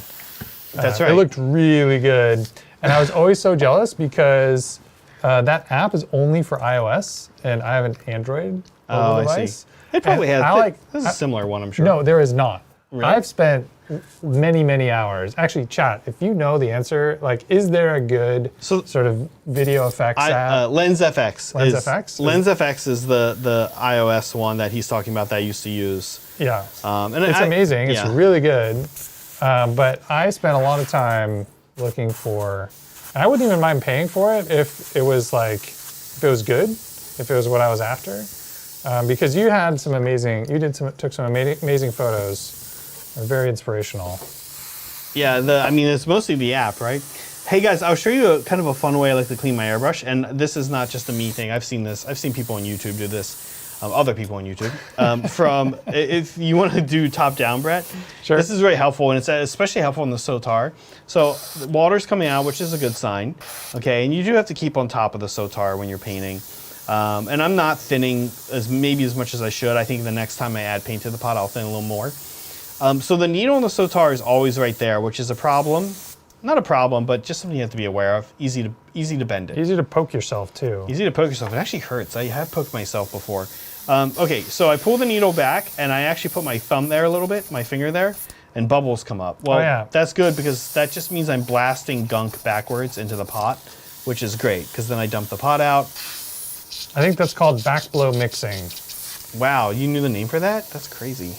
I'm more impressed by that than anything. Yeah, and you can use that to mix paint. If you're like the kind of person who doesn't like to pre-mix their paint, like I think you and I are both that kind of person, and you're mixing your paint in the pot, then yeah, that's a good way to mix paint in the pot. Well, hold on, Brett. I never mix paint in the pot. What? Well, I rarely use mixed paint, right? If you just want to add a little bit of No, No? Do it all pre-mix? Okay, well, then Zach, you would never do this to mix your paint in the pot. It's good to know though. But no, I've never, I made up all those paints for my new Eldar and stuff, right? Speaking of airbrush, Rose has a question about,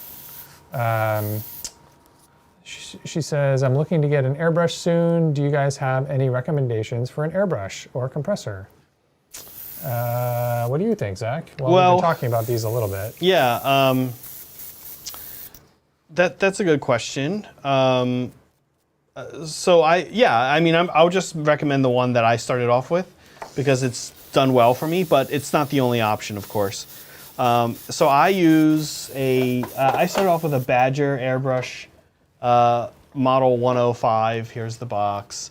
And they call it a Patriot. It's called, also that's like its name. Yep. And it's super common.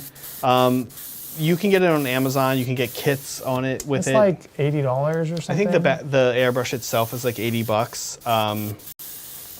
So yeah, it's a great starting airbrush. I'm gonna step off real quick and grab that. We have a pair of pliers right here. So Rose, I that's what I've used, and I used one for about 4 or 5 years. Cleaned it very regularly. And only recently replaced it with both a new Patriot when I needed a new airbrush. I think I probably could have kept working on it, working with it, but I just got a new one. I got that and the Sotar. The other one that people like a lot that I've seen really good results from is Iwata Eclipse. Yep. Yeah, that's a couple folks have mentioned that in chat. Thank you for chiming in, chat. No major difference. Why would you get one over the other? I don't know. If you see a better deal on one. Brand loyalty. The Eclipse is like a fair bit more expensive. I think it's close to 200, 180 maybe. But I think they're often sort of put in the same category as sort of really good, solid first airbrushes for folks to get started with. There's a lot of communities. You'll see them shown and talked about a lot in videos, and that matters because if you're looking for tips on like, oh, this airbrush has a thing where if you clean it in this weird way, it doesn't work or something. So like, yeah, having a community who uses it and can talk to you about how it works and how to clean it and give you tips on how to get the best performance out of it is valuable. Yeah, super valuable. So I could not recommend one over the other, except for that I've only used an Iwata Eclipse in passing, like a friend's. I've never done like serious work with an Eclipse, but my guess is it's just as strong. It's probably fine. Yeah. And I started out with a Badger. I bought it before I really knew anyone else who hobbied. I was kind of just like on my own in the hobby universe before I met any of these people. And I just went to the store. And it was also like before the internet was a big deal. So like, actually no, this is in like the early 2000s. Like not to say that the internet didn't exist, but like there weren't just like endless YouTube videos about every topic you could possibly imagine. And so I just went to my local craft store. It was like you were talking about earlier, Michael's, and they had a 30% off coupon, any one item. And I bought the one airbrush they had on the shelves, which was also a Badger, but it was the Anthem, which is the exact same internals as the Patriot, but it's a siphon feed airbrush instead of a gravity feed, which is not bad, but it's a little bit less ideal for miniature painting. So here, I can actually just pull it down off the shelf here. Oh yeah, it's up there. So this is it. It looks a lot like the Patriot, but it's got this like funky thing hanging off the bottom where it pulls the paint up out of the cup from down below. And so it works great. Do you still use that one? I do. So in theory, the siphon feed airbrushes, you can hang like a giant bottle off the bottom, and it comes with one of those giant bottles. Oh yeah, I've seen this. Yes. And so actually, like this airbrush would be perfect for what I'm doing right now. I didn't even think about it when we were getting ready for today, but I probably should have just used this siphon feed airbrush for this project, because this is like literally the one use case that it is better for than these gravity feed airbrushes. Interesting. That we're using. Why? Just because you can put like an so entire much more bottle's paint. worth of paint in it, and you have to refill it 6 times. Got it. I mean, do you feel like that's like a problem though? Exactly, it's not a problem. It's not really a problem. It's not a problem. Right? It's kind of only maybe a problem if you're. No, it's not even really. If you don't have pre-mixed paint, but you're trying to like do a mix of like yellow and red, maybe to make an orange, and you're mixing in the cup, and you don't have like a pre-mixed bottle of it like Zach does. Mm-hmm. You can just like mix in the cup a larger quantity. That's I don't know. interesting. It's like a super niche use case that really Yeah. is not. Yeah. No, get a gravity feed airbrush. It's fine. You'll probably be better off. Anyway, yeah. So I got that. I used it for a while, and then I was like, oh, I should probably get an actual miniature painting airbrush. And so I did a little bit of reading on the internet. The internet was a thing now. There are people, I love how there's 1,000 YouTube videos on every topic you can possibly imagine. Right. And so I got the Cult of Pain Infinity, which is again, I don't think I'm good enough to appreciate the quality of this airbrush, but I sort of imagined I'd grow into it. It's like designed by this group of folks in the UK who are like super hardcore miniature painters, and they worked with a German company to like modify their standard airbrush design specifically for miniature painters, and this was supposedly the result of that collaboration. Oh, interesting. But yeah, I think it's got a lot of awesome features that I just don't appreciate yet. So I'm looking forward to growing into it if that's a thing. That's a thing. I mean, I don't know. Yeah, there's a feature that gets sold on airbrushes a lot that is like a big deal to a lot of people, but I never really use it. The Sotar has it, and it's this feature where you can like stop your trigger action backwards. Oh yeah, yep. There's a dial on the back. Both yours and my Sotar has it. The Badger does not. Right.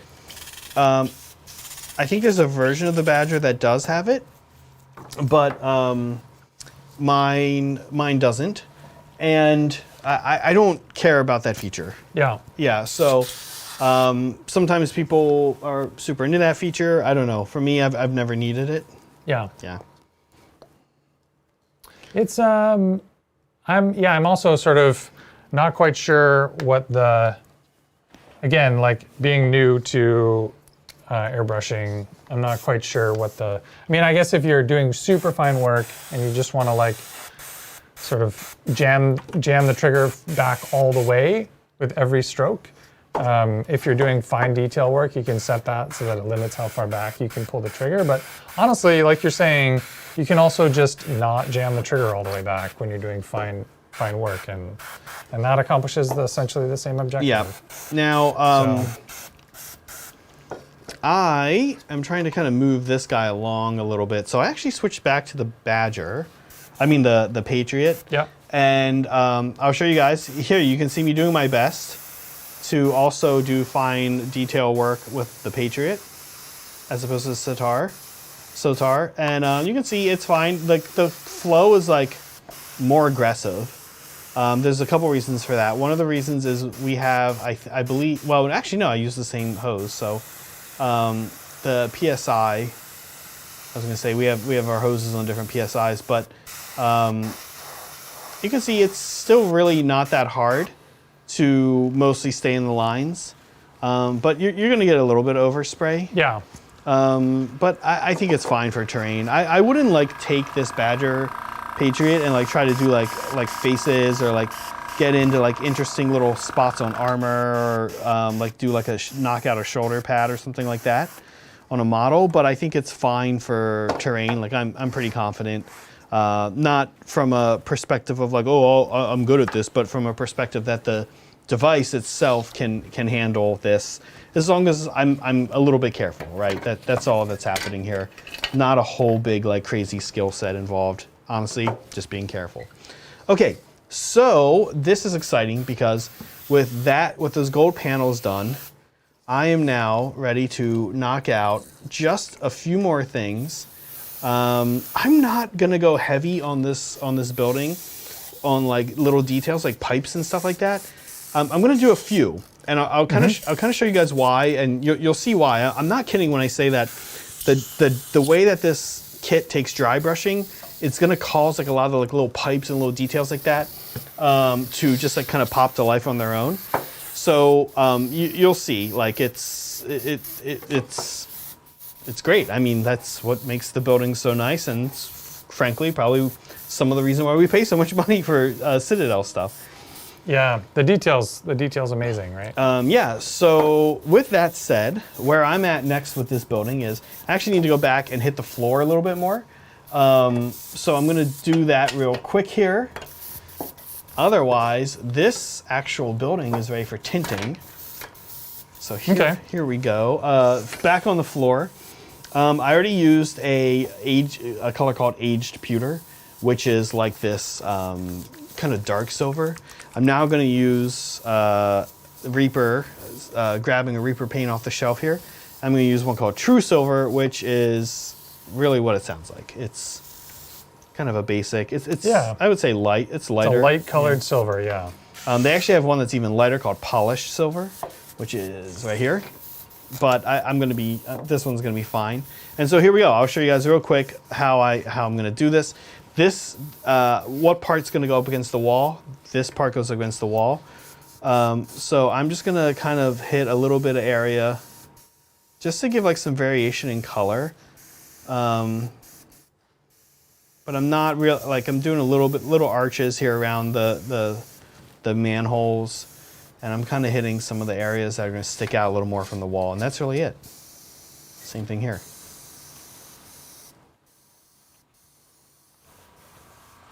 Nice and easy. There we go. And that's it for that. So now I am on to tinting. And what I could actually do at this point is I could glue this thing together. There's one more area I want to do silver. I had put it in this little weird like archway here, and I'm gonna hit that with silver real quick. You can see right now it's got a little bit of the bone on it, so I'm gonna hit that with silver here, just real quick, making sure my overspray is not aiming towards the other side of the building to ruin it. I'm gonna check to see if there's any areas I want to do any cleanup in. And I thought I saw one earlier.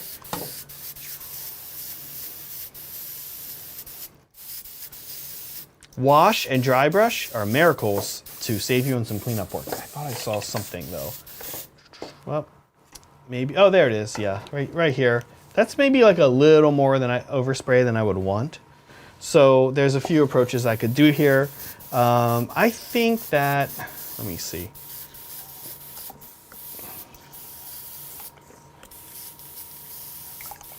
I was gonna say, I think I could just knock it out with the Patriot, but I think probably I'd rather do the Sotar. So let's do that. I've got 2 airbrushes. We've got quick releases. Yeah. Why not, right? Crypt Shadow has a question. Yes. They say, oh nice, you got the super chat button. Congrats. I also have the 105 and switched to a smaller 0.3 needle. I was using so much paint. Thinning paint is hard. Yeah, I'm curious. I kind of want to get the 0.3 millimeter needle kit for the Badger and either put it in my Anthem or your Patriot and do sort of a side-by-side comparison. Yeah. Oh, you do? Yeah. Oh, I didn't even know that. Yeah. So you've already done that. All right, cool. Never mind. A side-by-side comparison Of the Sotar to the Badger with the fine needle? Oh, no, you know, I haven't like done that like at the same time. I haven't done it at the same time. Maybe that would be interesting.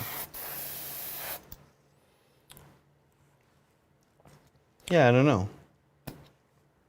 Yeah, and this guy's gotten clogged, so I'm just gonna go ahead and swap it out for the other one because I feel like, as much as I do like the spray pattern of the Infinity, I feel like it clogs more than the Badger airbrush. Yeah, I mean, is it a finer needle? No, they're both 0.5s. Oh, really? Yeah. So I don't really know why, but yeah, that's just kind of my observation. Yeah, well, I mean, for some reason. I mean, for sure, the Sotar clogs more than the other one. Another thing I'll say, first of all, Rose, by the way, Rose, I will say, there's an element to your question that we did not answer yet, which I'm aware of, which is the super chat. Before Crypt Shadow. Crypt Shadows. And what I was going to say is they asked about compressors. So, you know, I forget the name of the compressor I have. And like it's kind of weird when you go on to different sites, like compressors aren't very branded. Have you noticed this? Yeah, there's sort of one. Do you know what that is about? Yeah, it's some factory, almost certainly in China, makes and white labels it and then sells it to whoever wants to buy it and put their own brand name on it. And so it's probably the same compressor that's like. But it seems like nobody puts their brand name on it. Have you noticed this? Weird. Yeah, I don't know. Okay, so real quick, guys, I'll show you a little bit of cleanup now. Before we. Sorry, just real quick. Yeah. Before you get into that, is the compressor you have? It's a little airbrush specific compressor. It's like, you know, this big. It's like $120, you know, something like that, right? Yeah. You know what I would maybe what we could do is maybe we'll make a note. We'll take a picture of it. And or I can take a picture of my purchase on Amazon and put in the Discord. We should do that. And we've bought 2 of them because we like it so much, and we just have them just off screen here in another room with a long hose. Yeah. Okay, Brett, just real quick, if you wouldn't mind going top down. I'm just guys going to show you the cleanup real quick. This is kind of a cool thing about the Sotar.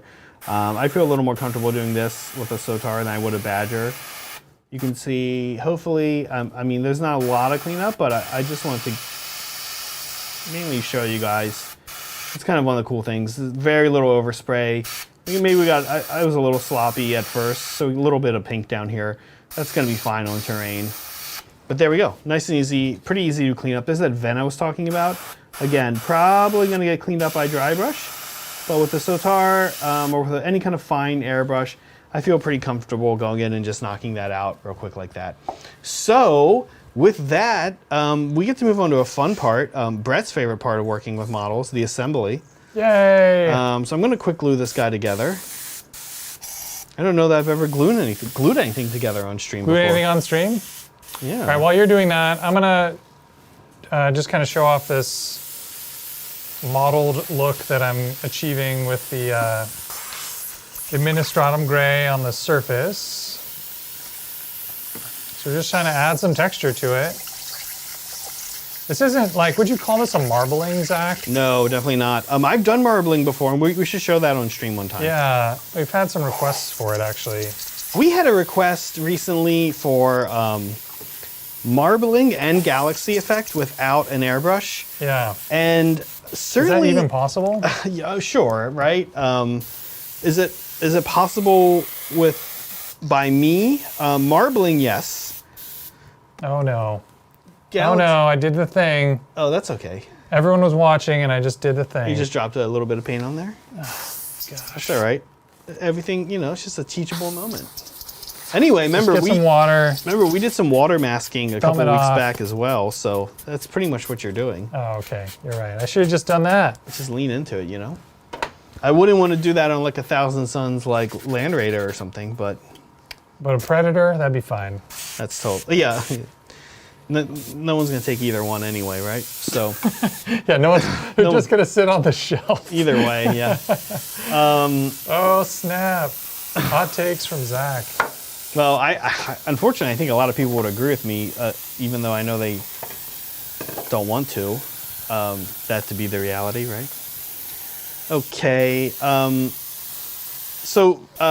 Anyway, yeah, we should answer. We should figure out our compressor. But yeah, they're like weirdly not that branded. So the big thing you want to do if you're looking for a compressor, just make sure like. So yeah, I use kind of an airbrush compressor. It's specifically for airbrushes. There's a couple things about compressors that make them different. One of the things is you want one that, in my opinion, I would recommend one that has a tank. You can get ones without a tank. Tankless. Yeah, and it's this tiny little thing. Our friend Elias brought it over to my place one time, and I was like, "Wait, what's wrong with your air compressor? I'd never seen it before." And so I've since seen a few people have it. Yeah. And it was pretty cute. They're cheaper, they're smaller, but the problem is every single, like on the inside of a compressor, it's a motor that's rotating and there's a little piston that's like compressing air, and then it retracts, and then it compresses another slug of air, and then it contracts, and then it compresses another slug of air. And so like if you slow it down, if you were to like watch a compressor with like a slow motion camera, you'd get these like individual little puffs of air. Puff, puff, puff. And so without, like if you have a big tank that the compressor's filling, the tank kind of like modulates those puffs and dampens them out. And if you don't have a tank, you get those individual little puffs like coming out the nozzle of your airbrush. And so it can affect the sort of quality of the spray. So you really want to, like, yeah, that's like the one thing that you really want with an airbrush is a tank on your compressor. Got it. Yeah. His was fine. I just kind of noticed it was like running all the time. I'm not the puff thing. I think I did notice he had a nice airbrush too, and I can't remember what it was. But we'll have to ask him. But yeah, it was nice. Thinning paint is hard. Was that Daminant? Or no, was that? Oh, that was Rose. No. Cobra? Oh my God, I can't remember now. It was Crypt Shadow. Crypt Shadow, yeah, Crypt Shadow. Thinning paint's hard. I know it is. I don't really like doing it, which is why I tend to kind of like work around. Like in general, I prefer to kind of like work around having to do too much chemistry in my hobby. I guess I'd rather do physics. You know. All right, so promise. From here on out, we're going to starting next stream. We're gonna get all the information about the airbrush and compressor that we're using. We'll put it in the video description. Honestly, probably should have been doing that up to this point anyway. Sure. That said, I mean, I think people can look up what other people are using, and that they should. But it's nice to kind of hear firsthand while you're watching people do like actually be productive. Right. Oh yeah, that's fair. You know, and no, like we should. You're not wrong. We should definitely do that, right? But I feel like it's probably nice to see people like actually cranking stuff out, stuff that looks at least halfway decent. We hope, and hearing that like, oh, this is what I use, and this is how here I am using it. It's kind of nice, right? Okay, this thing is... Zach, so you're using super glue, but those are plastic models. Can you talk about that a little bit? Well, I did use a lot of plastic glue to put this thing together. Okay. But now I'm using super glue because it's been painted. Right. I hate paint plus plastic glue makes a disgusting mess, and doesn't work very well. So also, lots of like the floors have been like you guys saw how I was working. That was all glued with plastic glue. Here's what's going to happen now if this thing falls on the floor, which it will because Adrian uses it, right? That's right. So it'll fall. He'll smash into it. Adrian proof? And what's going to happen when that happens is it'll just break in very particular areas. It'll break where the super glue is? It'll break where the super glue is, Gotcha. which is great. Like that's what I want. The brakes will be clean. They won't affect the paint. So like You're designing mechanical fuse into the designing into the terrain. Exactly. Oh my God, this building is so ugly. Can we put this on glam cam, Brett? Absolutely. I'm gonna put it on glam cam. Yeah. Go for it. I guess what I'm really asking you is, can you switch to glam cam? And then we're gonna tint this thing. And this is great. This is actually, from here on out, it's gonna get less ugly. And I'm kind of sad about that. Oh my gosh, it's great. It's so ugly. I love it. There it is. We are gonna do a little verdigris effect, which is great because as you can see, some of these areas right here didn't get hit with the copper as much as they should have. So like we'll verdigris that. It's gonna be great. Very ugly building. Super excited. It's tint time. Time for some Tint Titans. Yeah. Okay, now we've been tinting this building, this train set, the Taiga, black and green. So this is non-oil and Anthonian camo shade. You hear us talk about tinting all the time. I'm actually excited to start tinting with something else.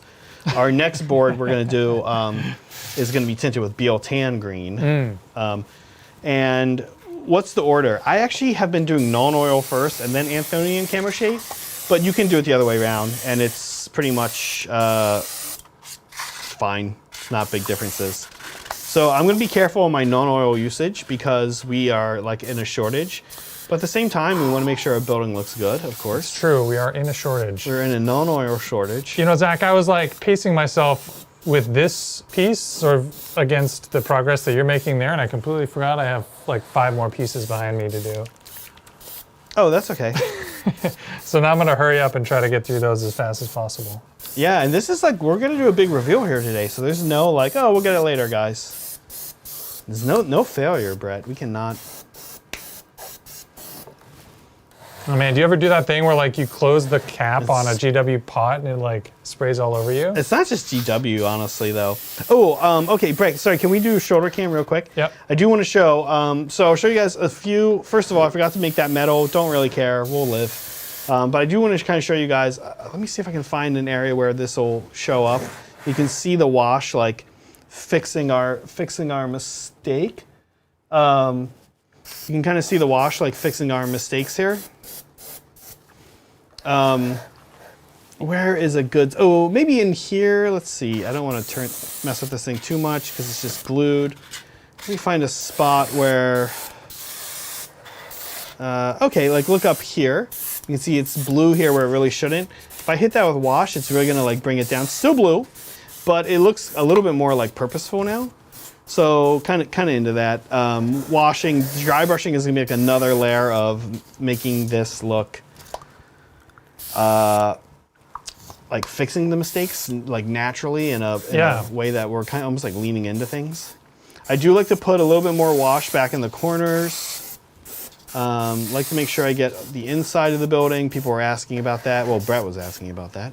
That's a great question. I don't know, Brett. Brett and I have some plans tonight, actually, believe it or not, with our significant others to go see a drive-through movie. Oh yeah, what movie are we going to see, Zach? So we're going to see The Forever Purge. It's about to be out of theaters. Got to make sure to see The Forever Purge in theaters. Yeah. Now, I'm not actually a huge Purge fan, but I do this because Megan has, like a lot of people during COVID, started a podcast, but unlike a lot of people during COVID, she's done a really good job, her and her friend, our friend Kate, they've done a really good job. And what I will say about them is like they like keep cranking stuff out. Like they're still going. They've done a lot of them. And what they do is they review, not really review, they kind of like, they kind of gab about horror movies. And it's pretty funny and it's interesting. And they do it in a way where they do like series. So the first series was all the Saw movies. Yeah. The podcast is called Not Quite Dead. In addition to the fact that Megan does it, I actually do their music as well, which is fun for me. And oh, you guys can see I'm like intentionally getting some overwashed areas to like really look like you know, a little bit of not moss, but just like whatever it is, grime. some kind of grime, algae. Yeah, algae. So this into is the Anthonian Camo Shade wash now. Anyway, so we're like, oh, let's go see the Forever Purge in the drive-through movie theater here in San Jose, and I don't know that we're going to make the 9 o'clock showing, and that's okay.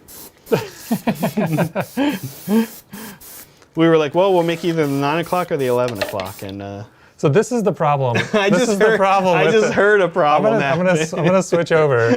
So this is the problem with gravity feed, or not the gravity, the siphon feed airbrush, is if you're not careful, your paint cup falls off the little connection point at the bottom, and then, you know, if in this case I was cleaning it out, so it wasn't that big of a deal. My paint cup just fell into a pot of dirty water, but like, man, if that's a full pot of paint and it lands in your lap, you are like not having a good day. All right, that's so back to you, Zach. That's so interesting. I heard that sound and I was just like, because I'm very unfamiliar with this style of airbrush, and I heard that sound and I was just like, wow, whatever that was, awful. That was not good. Yeah, whatever. That sound while you're hobbying is like never like what we want to hear, right? So I am finishing up the wash. I'm going to do just a little couple touch more of Anthonian Camo Shade in a few spots. We're drying nice and fast today, which I love. I don't know why. Oh, I did run the air conditioner more today than we sometimes do. So yeah, this disgusting, ugly, well, it's not disgusting, it's just very gaudy building is really coming together. It's kind of hard to see because it's so tall. I guess actually at some point the front cam, but I'll real quick knock out this thing as well. This is kind of also, this defines the border of the ruin, this little back piece. There we go. And I'm going to put this on Glam Cam here in a second. Very excited actually for the fan hobby thing. Excited to see, it was cool to see what people were working on. Yeah, I'm looking forward to that this next week. So if you didn't catch the start of the stream, we talked about how starting this week we're going to, and going forward in our future hobby streams, we're going to, so starting this week, post your photos in the Tabletop Titans Discord in the hobby section in whatever channel feels the most appropriate. There's a terrain channel, there's a hobby progress channel, there's a 3D printing channel.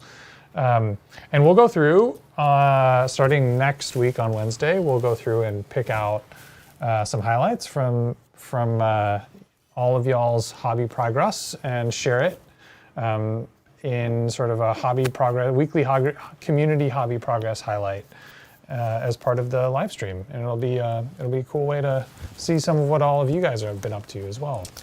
Let me switch over to the turntable for you. Yeah, here is our gaudy building. It has been tinted. As you can see, we're drying here. It's been tinted. It has not yet been airbrushed. Excuse me, of course it's been airbrushed. It has not yet been dry brushed, which is really like our final step. Do you want me to dry brush first or tint first?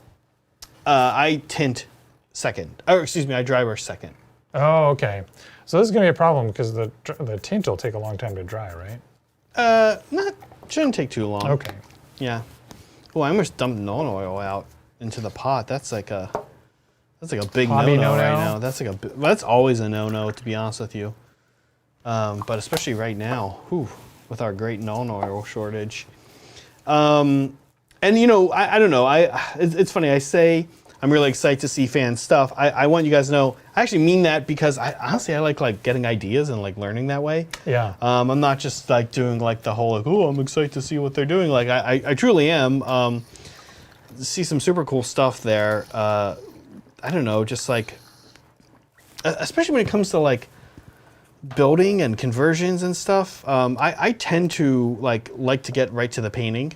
I don't love assembly, and I don't really like doing conversions too much. Usually, it kind of depends. You're right.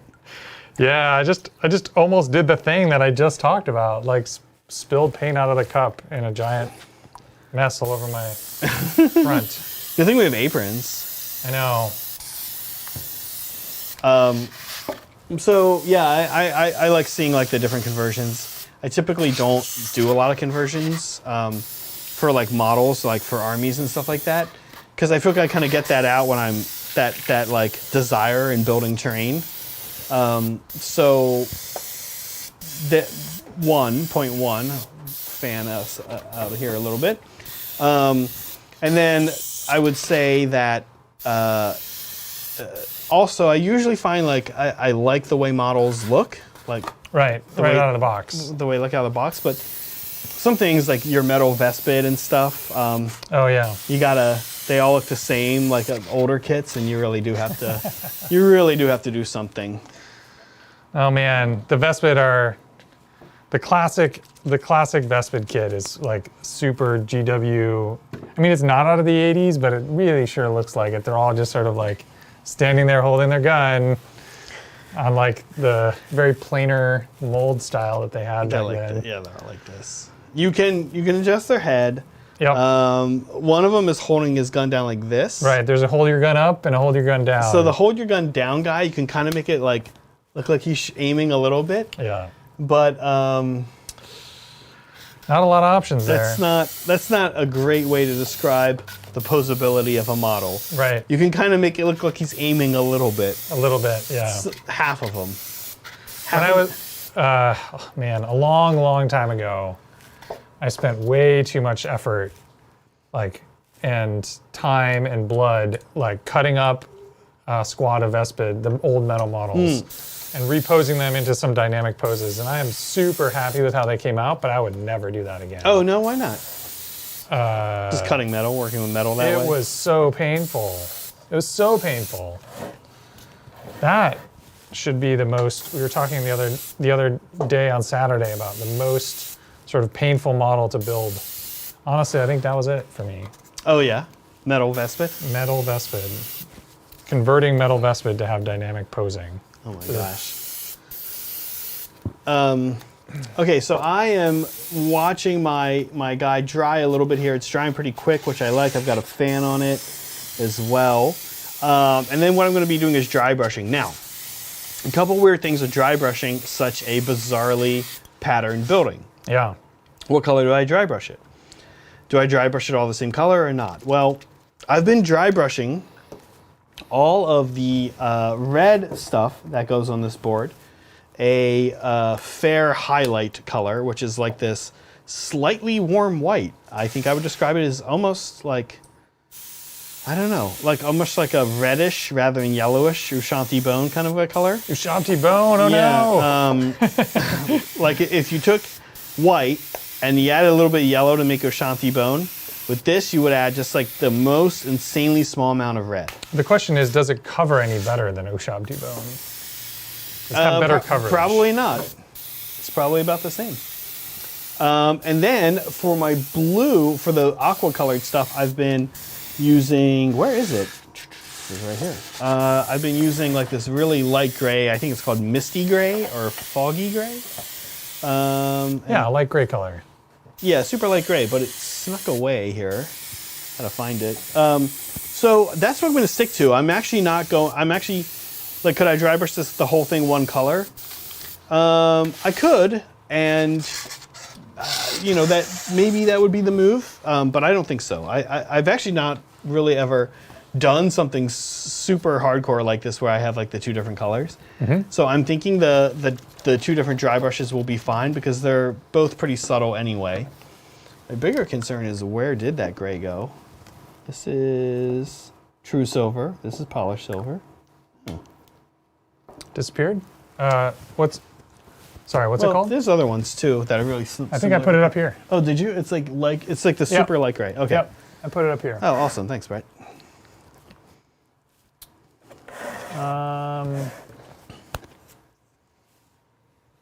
Bam. Yep. I got perfect. you. Awesome. Okay, so let's do this. It looks like we're mostly ready. Checking some areas out. The red looks good. The floor. I did it again. The floor. Fail. Look at that fail. Oh, Man. the floor All right. looks still wet, so I'm gonna do that one last. So let's do the red first with this fair flesh color.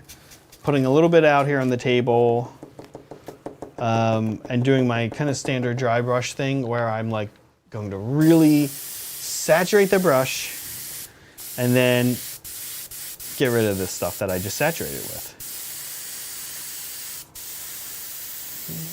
Let me make sure it's off there. I always like to test on my hand a little bit. Some standard dry brushing technique. Yeah. And then here we go. And you're going to see what I'm talking about right here. Try to show you guys. Now that things are glued together, here's like a piece of machinery. And when I dry brush that piece of machinery, the way that, I don't know, it's just so nice the way it's been designed. It picks it up enough to look like believable. By believable, I mean, it doesn't look like something I forgot to paint. And so like in this way, washing and dry brushing are great because you can't always wash and dry brush your way out of everything, but but they do help you move along. I appreciate what you just said there. You're like, the purpose of this step is to make it look like something that I didn't forget to paint. Exactly, yeah. And they do a nice job on that. So there's the red, and I can see here now that I think I made the right call with using 2 different dry brush colors on this building. I think it's going to be okay. It's not going to really be noticeable, but that also might mean that if I had just used one, maybe I'd also be okay. A little too much right there, so I just kind of, while it's still pretty fresh, just kind of use my thumb and get some of it off. Boom. I love the way that GW designs their kits, the little divots to pick up dry brushing. I will say they make a great terrain kit for like these basic techniques. The edges that catch your paint, it's perfect. Yeah. We've said it before, like GW, if nothing else, knows how to make models that take paint well. Yeah. Okay, a little damp down here by all this machinery, so I'm being careful while I dry brush, but there you go, you see.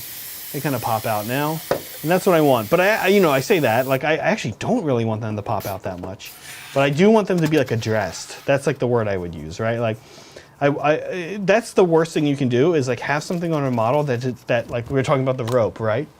Like if we didn't do the paint the rope, it would be like, why wasn't that addressed? Yeah. Like that's the worst thing you can do, is like not address something.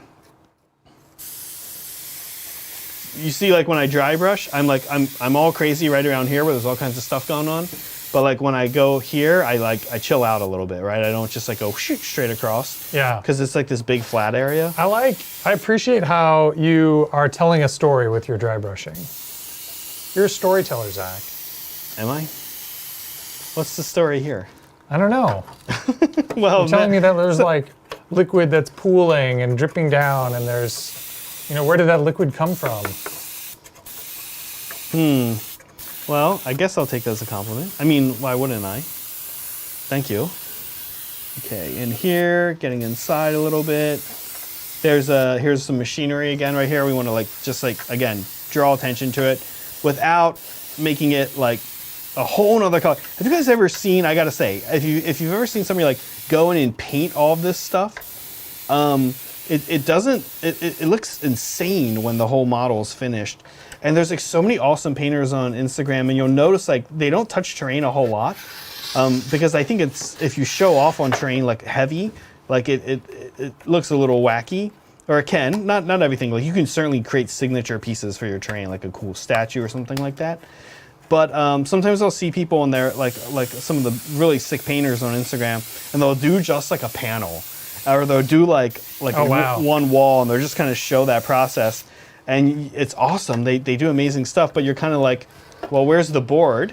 And they don't do that because they're probably great at it. Well, I'm sure those guys would, if they took that, they'd be doing it for like, I don't know, years, like to do a board like that. Yeah, they'd take them forever. Exactly. It'd look amazing. And And I think they'd probably go nuts, you know? They'd go crazy doing it. Okay, so red is dry brushed. I could pick a new dry brush up and do it, or I could wet this airbrush. Wet this, clean this brush. I think I'm gonna do that. I think I'm gonna clean the brush and just make sure I super dry it. I actually really don't like doing that. Look at that, you can see this, it's wet, right? Like that's not good. But I don't want the gray that I'm about to dry brush over the teal to be like tinted red.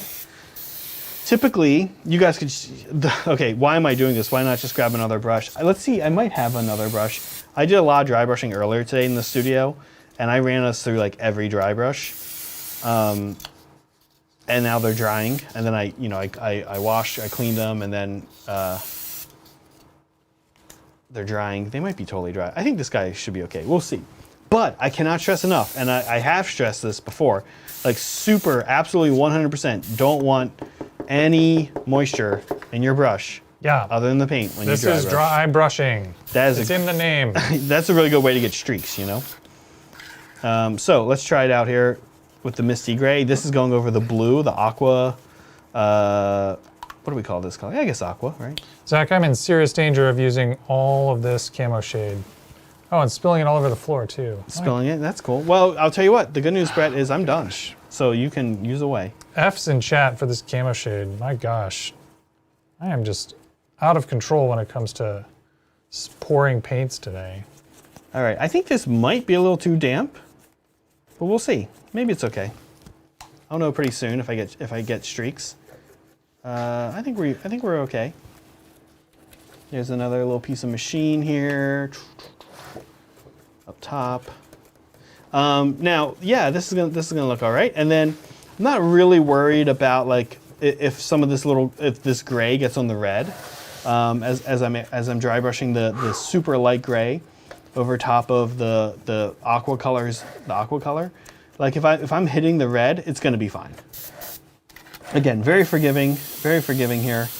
And I think I probably could have used all the same color, but I didn't, and that's okay. A little bit of variation. Not a bad thing. Yeah. Okay, looking good on the front. All right, I'm gonna do a top down on what I'm working on. So you can see this camo shade. I mean, I've talked about this a couple times, and we've done this kind of treatment on this terrain. It adds so much. Like concrete, you normally think of as gray, but if this concrete is going to be ruined, and on like a foresty board where there's algae and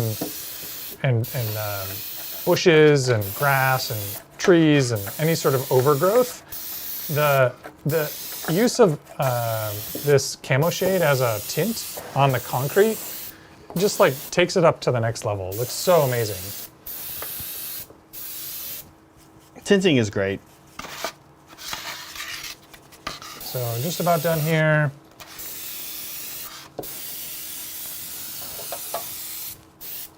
All right, amazing. I love it. This is so satisfying. That step where you're like, it goes from being just this like bland gray thing to this super, tons of character, very, very deep, lots of sort of variation in the color.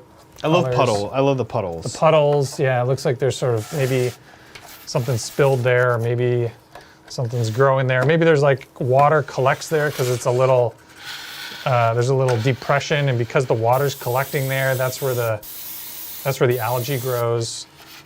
Right, well, it gives like this illusion of, minor illusion, like, right? It gives like this minor illusion of depth, I guess? Yeah. That it's not just a solid... It's not just flat.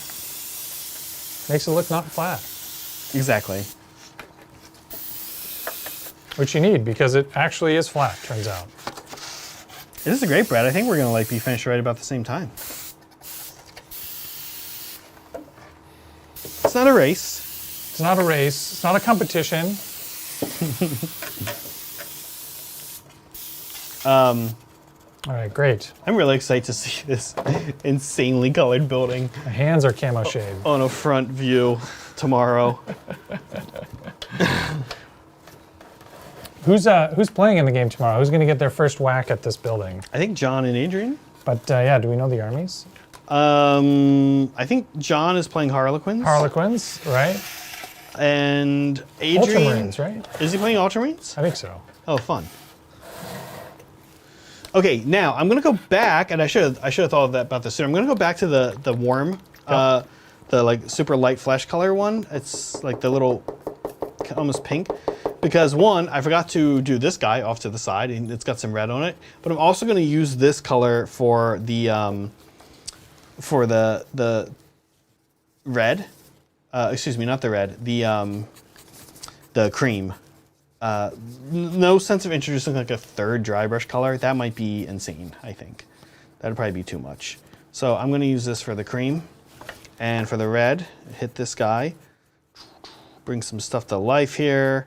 Actually, with this piece, which is only cream and red and no green, I can basically just go... Oh, let me do your shoulder view again. There we go. Like that. The tinting, you can see, it's just put like so much just like natural variation in the coloring going on around here. Love it.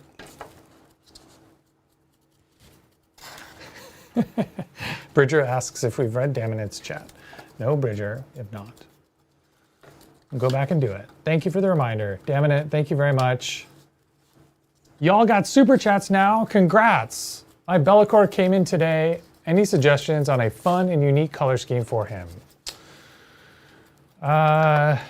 So I've seen several different color schemes for Bellicor. And I think there's so many different ways you can make this guy look amazing. I don't know. Do you have any favorites that you've seen, Zach, or any ideas that you've had from seeing it? Oh, that's the wrong color. Good thing I didn't start using it yet. So of course, like black with like some red going on, like in the form of like kind of like molten type stuff is kind of the classic for him. And I think I saw one where somebody had done like black skin, but then like the fabric between the wings was this like cool reddish lava-ish color. Mm-hmm. Okay. That looked neat to me. Okay, I like it. You know, I don't know. Yeah, like unique is great. Damn it. Right now, like Bellicor is so funny because, like I've alluded to, I follow a lot of like cool painters on Instagram, and so like everybody right now is painting Bellicor, right? Like so, I'm seeing like, oh my God, so many Bellicors every day, which is cool. I'm not complaining. Trust me. It's an amazing model. It's a great model. So yeah, I don't know. I'd like to see some cool things. So here's what I would think. If I had Bellicor and had a reason to paint Bellicor, which I don't, other than the fact that the model's cool, which I guess is a decent reason. It's not a terrible reason. It's not a reason I feel like I can, like, with all this demands of like... Got a lot of other things. We've got a lot of things going. It's not really like a luxury I have. If that is, I don't know, is that a luxury? Anyway, not something I can do. Sorry, tangent. The point. I would like to see that kind of way that, like a variation on the classic is something I like to do a lot. So I would say like take the Bellicor and replace the black with like super dark purple or super dark green. I think could look really cool. Yep. Like again, almost like when we talk about like, is it black? No, it's not black. Like put a situation where the color is almost kind of hard to describe. Right? You're like, oh, it's like a blackish green or more like a greenish black. Yep. You know? I think that's great advice. Yeah. Yeah, I would like to see that. I'd like to see some more interesting things done with the black on Bellicor. Like I said, like slightly purple or slightly green come to mind for me. Yeah. And you could make that call based on the rest of your army. Oh, like if the rest of your army had blue tones, you could use like a super dark blue. Yeah. Or if the rest of your army had purple tones, you could use a really dark purple. No, that's absolutely, absolutely a great point. All right. Well, I've moved on to dry brushing. I'm doing the using the same administratum gray that we used to highlight the concrete before we applied the tint, and I'm just kind of loosely applying it over the edges, trying to pick it up with the brush. And that's like a technique I do a lot and I like, which is frequently, like you don't need to introduce a new color for the dry brushing Right. after you tint. You can probably go back and dry brush the last color, the lightest color you used pre-tint. That's super common. I do that all the time. Yeah, just the last color before you tint it, dry brush with that. Not what I'm doing here though, but that's because look at these colors. These colors are pretty dark, right? Like, I mean, the dark in a way that's like, they're not dry brush colors, right? Like you can't dry brush with that red. Daminate says he has no other demons right now. Oh, well then this is even more interesting because now you kind of get to decide. Yeah, no pressure but this choice is going to Define the rest of your demons. Define the rest of your demons. Yeah, Bellicor is interesting. So I know he's available for use in 40K and AOS, I believe. Yep. And then in 40K, like, can you just take him? Like, do you know how he works? His rules? Like, can you just take him if you use you have a Chaos Army? Does he go in any Chaos Army? Yeah, I think he's got some special detachment rules, and there's something about how he fits in with CSM and demons, and he has some detachment requirements, unique detachment requirements about what you have to bring. He's got like a rider. He's got like a rider in his contract. Yeah, that's right. He's like, you have to devote 1/3 of your CP to me. That's right. If you want to bring me, here's my stipulations. Yeah, he's kind of like that. That's so Bellicor. So Bellicor. So Bellicor. Not surprised. Yeah, totally. Interesting. Yeah. So, Daminate, I feel like is it again? Yeah. Like, is he just a fun kind of passion project? But like, or are you starting a whole demons army? Maybe it's like if I enjoy painting this model, he will. I'll keep going with it. Yeah. And then you would say like, ooh, now what, right? Like, now what? If I had fun painting this one giant demon centerpiece. Yeah. I mean, I think this is what GW does. They release an amazing model, and they're like, hey, you could just buy this model and paint it up and put it on your shelf, and then now you've got an amazing model painted sitting on your shelf, staring at you, being like, don't you want to start a new army with me as the centerpiece? Oh yeah, that's very true. And Bellicor is super cool. Like, no question about it. Okay, so last quick step I'm going to do, just a little bit of, here is my favorite, all over some of this bronze. I'm going to do a little copper verdigris. Verdigris! Heck yeah! Because there's a lot of that on this board already. This is my favorite part. The verdigris, for sure. And I'm going to do just a few spots. I'm going to toothpick, and now, like, when we did this before, we talked about there's kind of two ways to apply verdigris. One is pulled, Pool, and the other is like film layer. And so here they are. Ready? I'll show kind of both. I'm gonna zoom in. The final. Oh, can you move that lamp? Thank you. All right, there we go. Okay. Got this guy propped up a little bit. Now, this isn't actually the best angle to apply verdigris because I want to run down towards the floor. So let me actually try to make that work. Here we go. I can hold it like this. Okay, so let's do pulling, right? So pulling, we get in here and we make sure that it's pulling up like that. And pulling should go, think about gravity when you do this. It tends to, it's an effect that especially water and humidity cause. Yeah, so this is like rust on the copper, and so where water hits it and the water collects and pools is where you get the corrosion. Okay, so that's right there. That's pulling. You're telling a story, Zach. Yeah. Now this, I guess you could say. Okay, I'll agree that this is telling a little bit of a story. The story of I don't know, science. Of rain, of water, of rain, of okay. water, of the water in time. A story of water in time. I just loaded my brush up, so I'm going to do a little more pulls.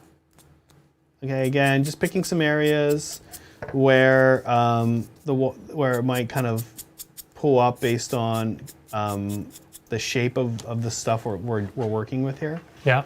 Okay, now as my brush starts to empty out, I have the ability to do film. And film is this. And film is like just putting a film, a light film, over some of the area. Okay, and it's a much lighter effect, and it should usually be near the pool. Like you like just often film on your own, like an area with no pooling. You could do that a little bit. Especially the film is especially a good look on the bronze. And this is meant to be bronze, kind of right, not exactly copper. And if you guys look up like cool stuff from like antiquity, you'll see like copper stuff isn't really around that much anymore. Like a lot of stuff from the antiquity. Nobody uses copper as a building material anymore? No, I mean like copper stuff from antiquity. Oh, okay. I mean, they don't. Like, copper's super expensive. Right. It's not a thing. So, but bronze stuff is still around more because. So you'll see that bronze, like verdigris, is a little bit different than copper. It basically verdigris is much sloppier and less predictable, which makes sense because isn't bronze basically tin and copper mixed together? Yep. So you get kind of a funky verdigris on it, where it's like it's not exactly predictable, and that's what I'm going for right here.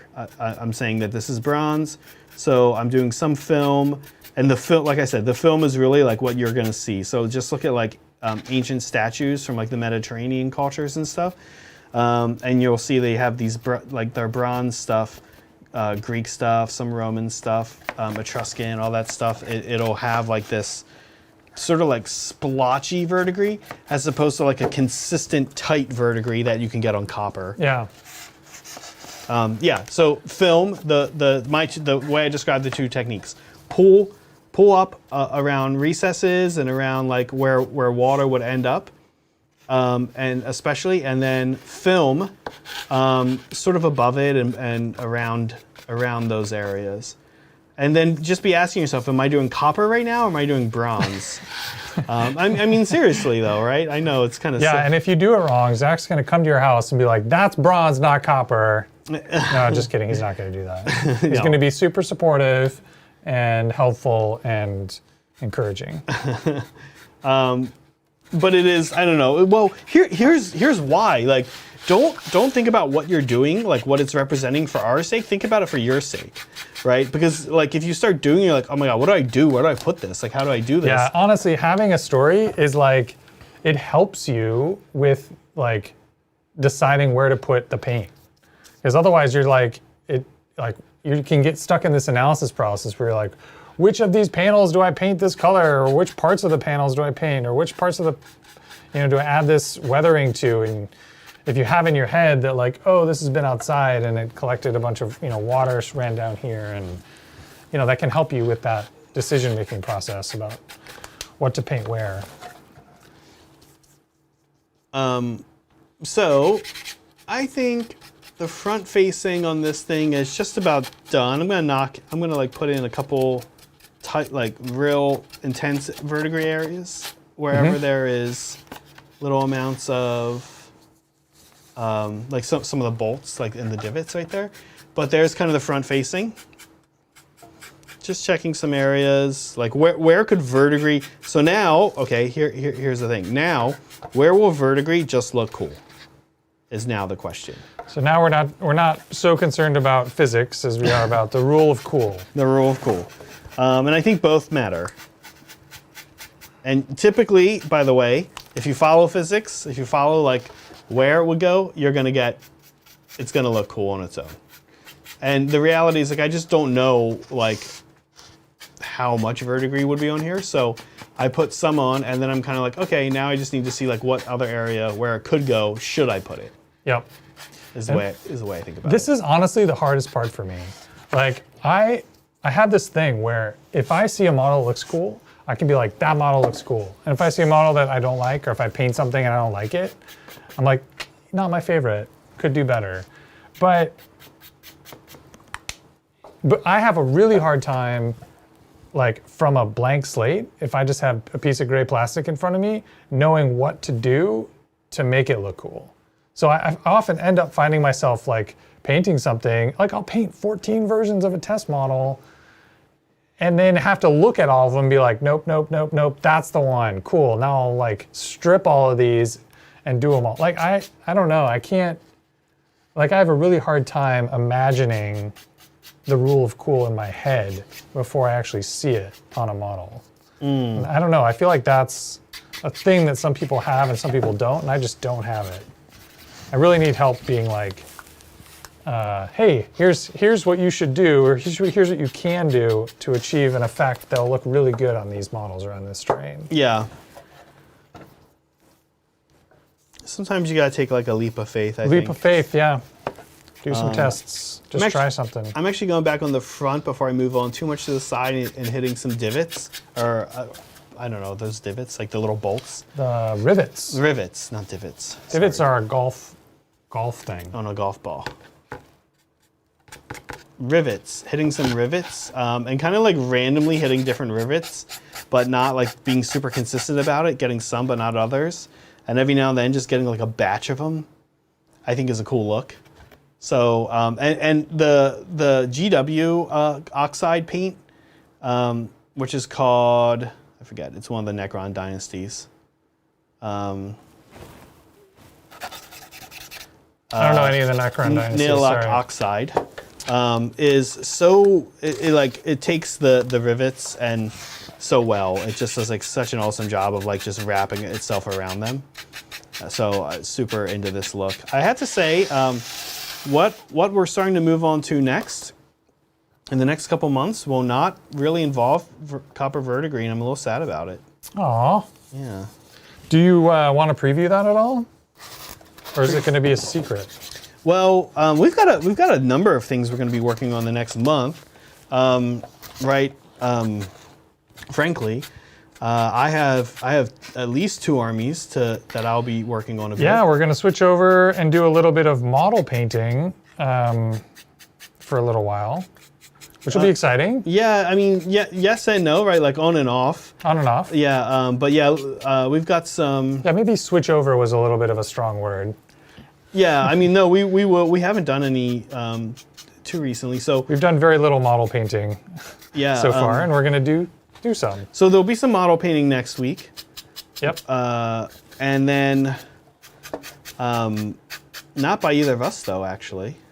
Yeah, that's right. And then, you might be able to guess what models we're painting. yeah, based on the release. Based on and GW's you might be able to release guess cycle. who's going to be on painting. You might them. be able to guess who's going to be painting them. That's right. Again, based on what they probably are and what person probably. Probably. Yeah, it's No probably. guarantees, Yeah, but okay. probably. Anyway, so we have got that. I've got some Thousand Suns to paint. I've got some Beast Call Raiders to paint. Yep. We need to paint. I was talking earlier before that we need to quick paint up an AOS army we acquired that we're going to force Brett to play. So we've got some quick paint ups here to do. But on top of all that, 2 other, as far as terrain goes, what have we got? Well, we are moving on to a new 40K board here shortly. And that one will be exciting. We've actually already done a little bit of work for it, though. Yeah. Oh, very early on we Yeah. did. Yeah. But this is an Eldar board, right? Yeah, this am I allowed to talk Yeah, about yeah, this? yeah. This is our Eldar Mangrove Swamp board. Yeah, so the idea is, well, do you want to describe it? It's a kind of like a Suryani way station, like portal for the webway in a now very flooded forest. Right. Maybe when they built it 300,000-400,000 years ago, maybe longer than that, it might have been a whole different environment, right? It might have been like a savanna or something on this planet, but now it's like in a flooded mangrove forest. So the mat is actually like a water mat, which is exciting. But for gameplay, it's not going to have any gameplay impact. It's just going to be like shallow water. It is a shallow water mat. It's like I think it's called like Caribbean shallows or something like that. Yeah. So it is a shallow water mat. Like you can kind of see under the water. Like a little bit of the land. The land. But yeah, it's going to be wild. It's going to have a totally wild look. We're doing a lot of 3D printing for it. Yeah. So this is. So we've got all these Eldar, so it's like an Eldar waste station, so there's a bunch of Eldar buildings, but they're all like falling apart, or not falling apart, but just falling into disuse and overgrown. And so we're gonna do, we found some Eldar building models, and we're printing those, and we're gonna go through and talk you through how we did that, and then painting them and weathering them pretty heavily. Yeah. Yes. And no verdigris though, because No verdigris. Eldar don't build with such primitive materials. Eldar don't make their, Wraithbone is not copper, it's Wraithbone. Okay. How are you coming along there? I have one last super quick step, which is that I'm gonna hit all the panels I just did. Oh, sorry, I have one more question about the Eldar table. Yeah.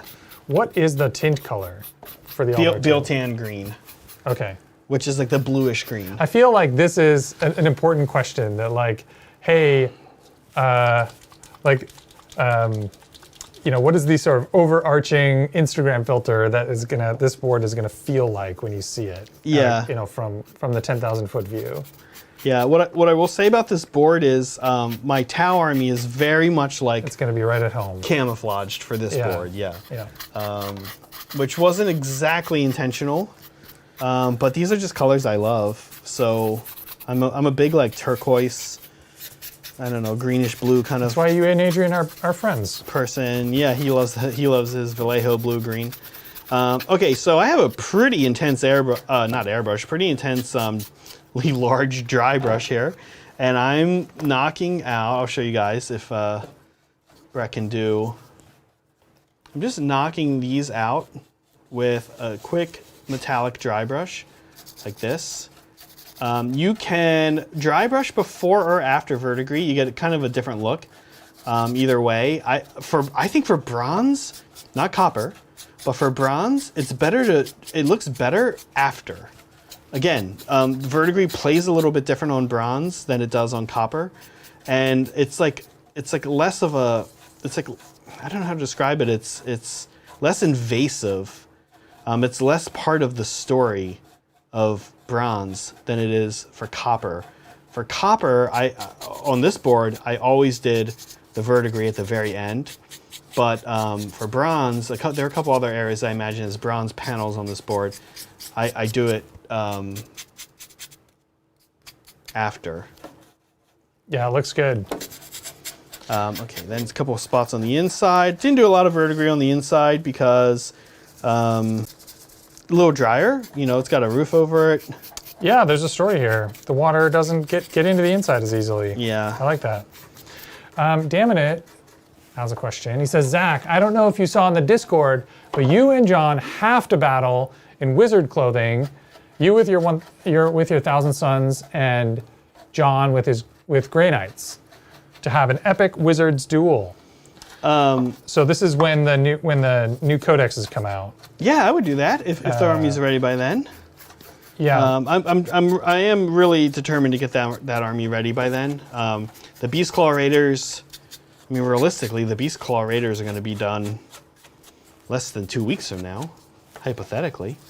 So then I gotta get going on 1,000 Suns for sure, because it is. People say, oh, it's a hard army to paint.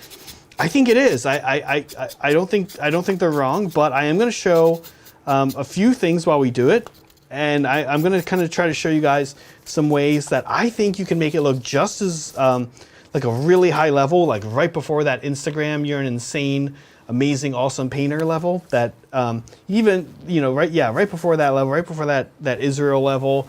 Right before that Colin War level, like right before that level of some of the studio armies, we're going to be like right up to that level, very close, but we're going to do it really fast. Yeah. And without like frying your brain. You know what I mean? So very excited for that. And we're going to at least do the Sorcerer, maybe even the new Sorcerer. And we also are thinking, Mel and I were talking, and we think we can do, we might do a little galaxy effect on a Vortex Beast and a little galaxy effect on the... She was excited to try a galaxy effect. Yeah, a little galaxy effect on the Beetle from Sylvaneth. Yes. Yeah. Alariel's beetle. Yeah. How are you coming along? I'm basically done with this dry brushing. Wow, that's perfect. I'm like basically done too. Are we ready to show I think we're ready for the big reveal. gaudy disgust? Oh my God, it's so gaudy. I love it. Look at it. That's great.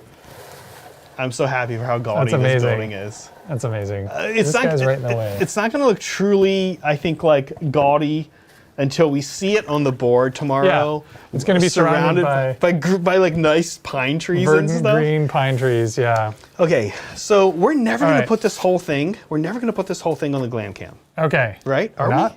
Are we? I don't know. Let's try. Well, let's turn the glam cam. Let's just turn the rotation off. Turn the rotation off. Okay. Okay. This is exciting. How about this? How about you answer the last two super chats, and I'll set this up. Okay. Now, before we do though, you know what these two are for, and this one are for. Here, I don't want to. I don't want to do. I'll answer the last two super chats while you set it up. Oh well. Okay. Zach has a plan that I am not aware of. All right. Megan says, "How excited are you to watch the Forever Purge tonight?" We're super excited. I'm excited. We're almost done, Meg. We'll see you soon to go watch the Forever Purge. Thank you for the reminder that it's getting late. Parius, thank you. I'm just starting to build terrain for 40K. Nice. Playing at home in 500 points to 2,000 point games, up to 2 tables at a time. Any advice on types of terrain and numbers of pieces? I'm okay with building or buying kits. Okay, so what you want to do, he needs 2 tables. What you want to do is buy 2 mats. Find 2 mats for like the setting that you want. Yeah. And you want to do wilderness. You want to figure out what is the wilderness, right? Like we've done videos on hoodoos. Yeah. That's wilderness, right? Yeah. We've done the videos on hoodoos. Sorry, there's like this one spot where paint got. So I think like the idea is to have a couple different, if you have terrain pieces that you can rearrange into different sort of arrangements, then you get multiple tables without needing to invest in completely unique terrain sets. That's it. So you've got sort of some natural pieces, some trees, some rocks, some hills. You've got some man-made pieces, some buildings, some ruins, some bunkers, some barbed wire, some barrels. And then you can like make an all natural board, you can make an all city board, or you can combine them in various proportions to get sort of like, you know, different levels of overgrownness in amongst your man-made buildings. That's it. And Brett's exactly right. And so what you're ending up with is really, you're ending up with 2 boards. Where did I put the other? Like 3 or 4 boards for the price of 2, essentially. Exactly. Yeah. Exactly. Yeah. Okay, here we go. All right, ready? Yeah, yes.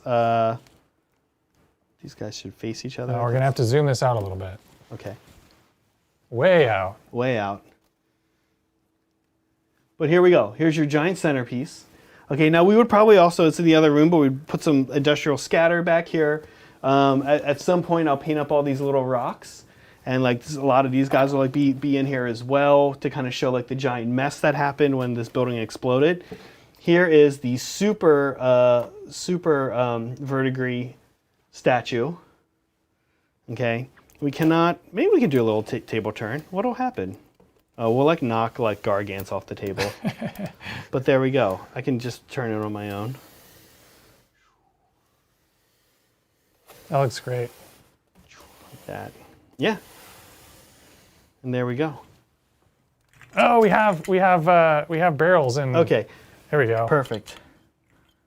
These and you know, like this is what I love about the Imperium. It's like, guys, are we like worshiping this deity, and is this like a church, or is this work? And it's like, hey guys, guess what? It's both, because that's what you do at work. Also, you work at work. Your break is church. You You get 2 15-minute prayer breaks a day. Yeah. Okay. Giant centerpiece. That was it. I'm excited for that tomorrow. This is gonna be fun. Can't wait to see it on stream. Yeah. Did we do it? I think we did it. We made a giant centerpiece for the Taiga board. If you want to see it in action, tune in to Tabletop Titans tomorrow to see John and Adrian play on the sort of final incarnation of the Taiga board with its brand new centerpiece. It's going to be awesome. Yeah. And then we've got coming up next week, we've got a, well, we kind of teased a little bit what's going to happen. Someone's going to be painting a new army.